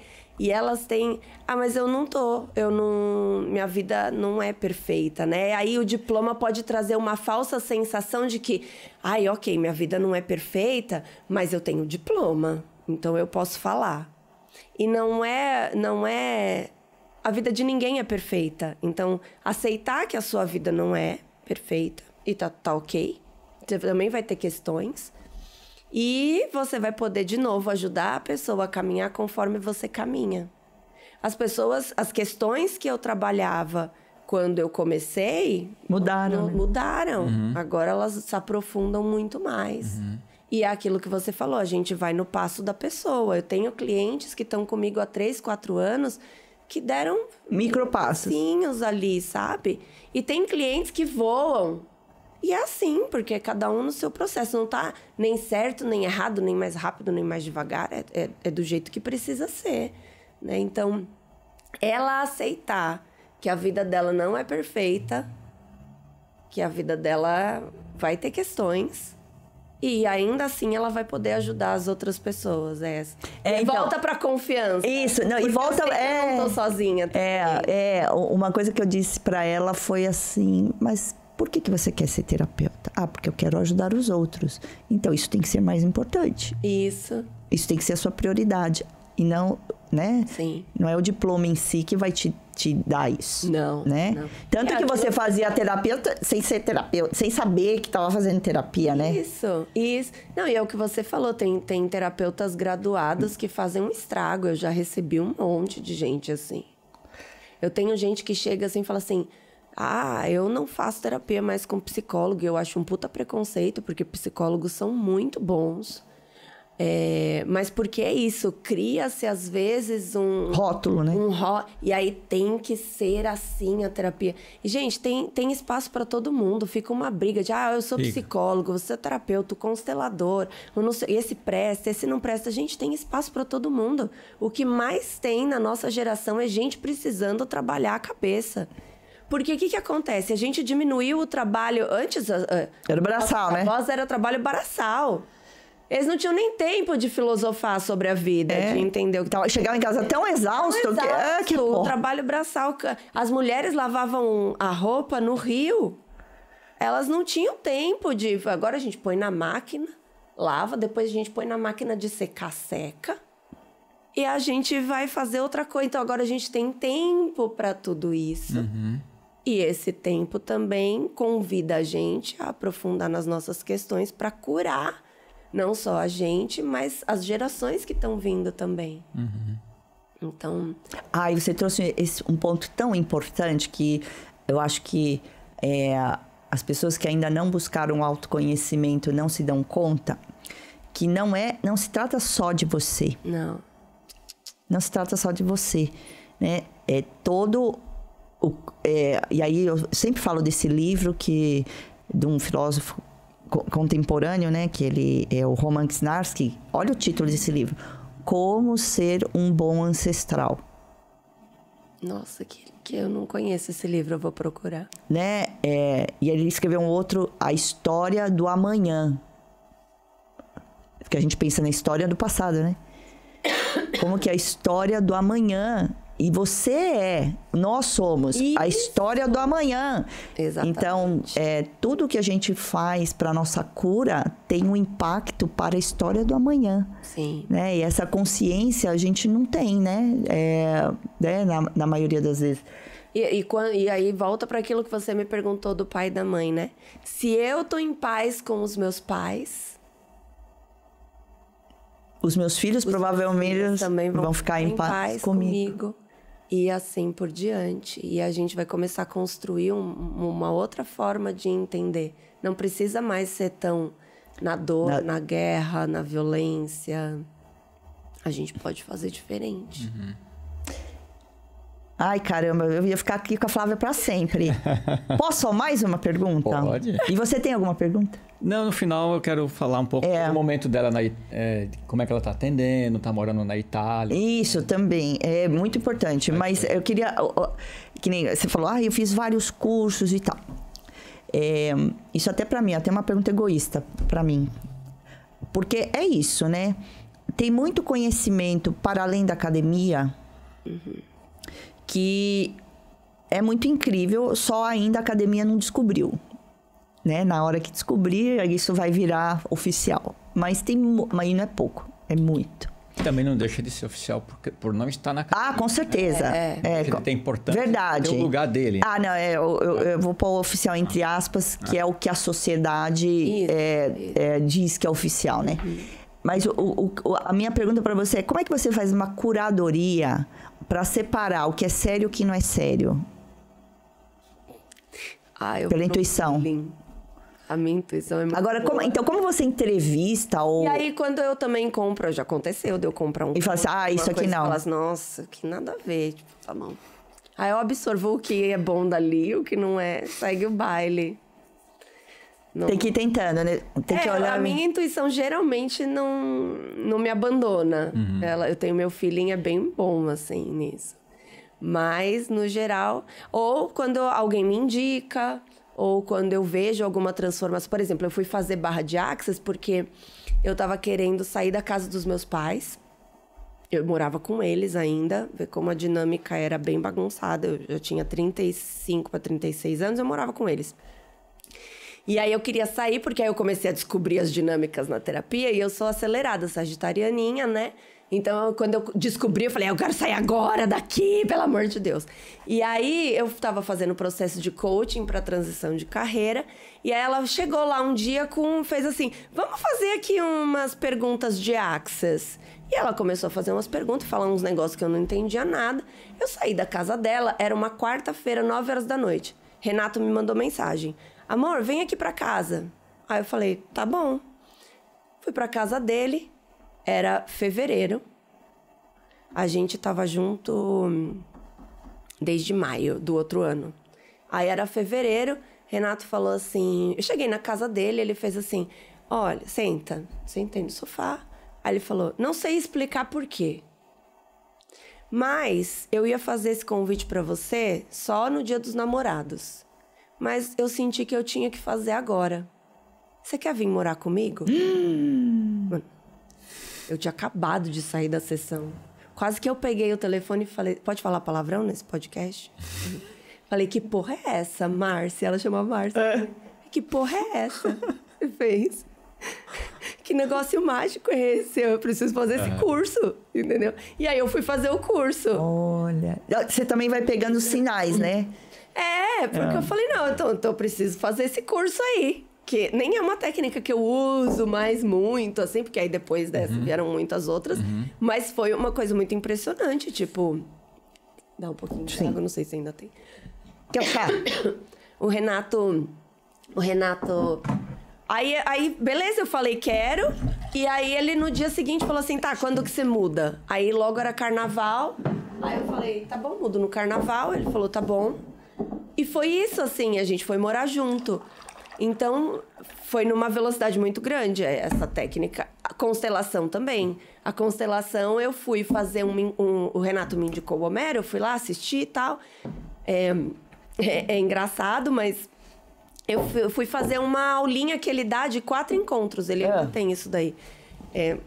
4 encontros que vai trabalhar algumas áreas da sua vida. E aí eu fiz o primeiro encontro, ele ia começar a formação na sexta-feira. Aí uma menina que tava fazendo comigo falou, você não quer começar? Eu falei, tá bom. Então, várias coisas na minha vida são assim, Márcia. Uma coisa desencadeando a outra. O convite vem, eu falo, tá bom, vou. Eu não fico questionando. Mas será que é bom? Mas será que esse é o melhor curso? Mas será que eu vou? Eu vou. Eu experimento, eu me coloco. Igual quando eu fui atender. Eu atendi 11 pessoas sem nunca ter atendido. Então, eu vou. Tá bom. O que pode acontecer de pior? Nada. Tá bom. Eu fiz um curso ruim.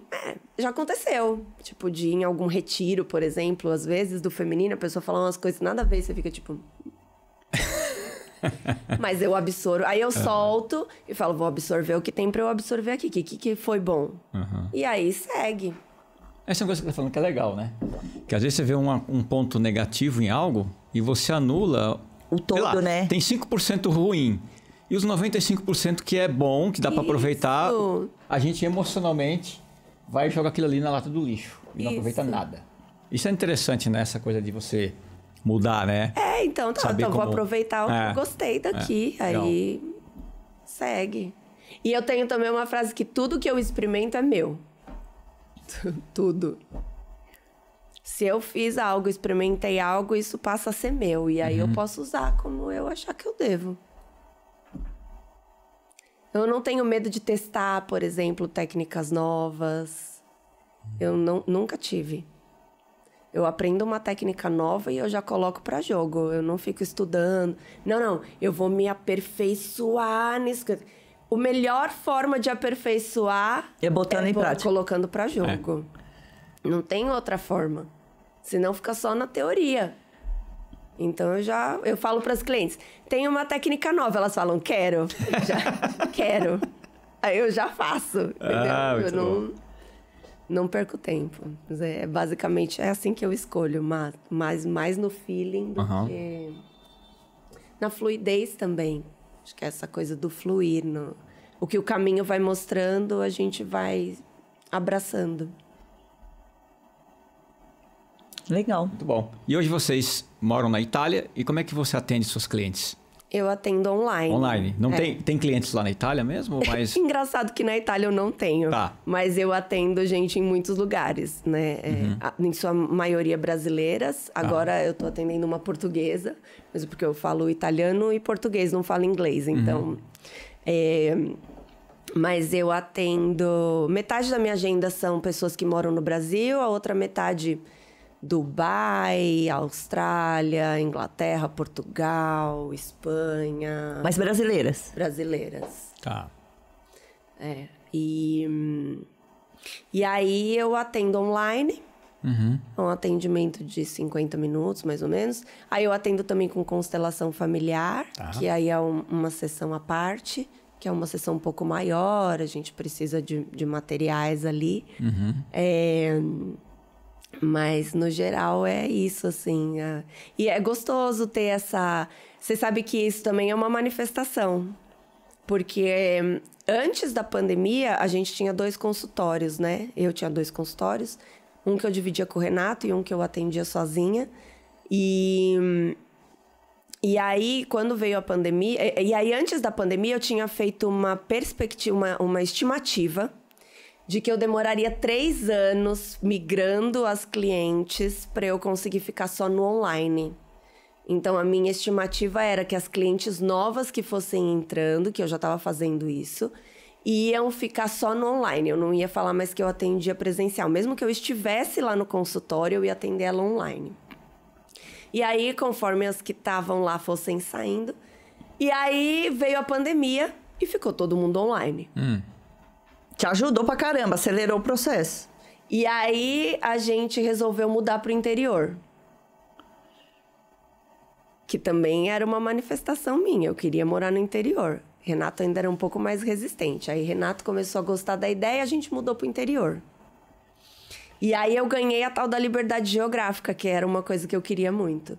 Então, hoje a gente atende só online, porque a gente pode atender de qualquer lugar do mundo. E aí a gente foi fazendo testes. Em 2023, a gente foi para Espanha e para Itália, pra gente testar como que era, né? Essa coisa do fuso horário, ajustar a agenda. E aí a gente ficou 2 meses, né? Lá, assim, nos 2 lugares, juntando os 2 lugares. E aí super funcionou. Aí a gente falou, vamos ficar mais tempo, então. Vamos ver como que é essa brincadeira. E aí hoje a gente atende assim. Online. Muito bom. Como que é o nome da cidade mesmo, pra onde você vai agora? A cidade que a gente tá é Alto Reno Terme. Nossa Senhora. Tem outro nome. E fica perto da onde, assim? Fica perto de Bolonha. Fica perto de Bolonha, fica no norte. Mas a gente quer ir pro sul da Itália. A gente gosta mesmo do sul, que tem as praias e tal. É mais quente. Lá é frio, eu odeio frio. Mas eu acostumei com o frio de lá também. Acho que... Mas não é uma vida que eu quero levar. De jeito nenhum. Mas estamos lá, né? Eu, Renato e 2 gatos. Que bom. E você trouxe os gatos junto? Não, os gatos ficaram lá agora, porque a gente já vai voltar, né? Tá. A gente veio e agora volta para ir pro sul. Vamos colocar a descrição do nosso vídeo aqui, né? Os seus contatos, né? Pra quem quiser, tiver interesse em entrar em contato para poder fazer uma terapia, fazer um atendimento, né? Sim. Então é isso. Flávia, muito obrigado. Muito obrigada. Foi uma delícia. Obrigada. Gratidão, eu amei muito. Aprendemos muito aqui hoje. Eu aprendi muito com vocês também. Obrigada. Gratidão, gente. Obrigado. Obrigada. Foi um prazer.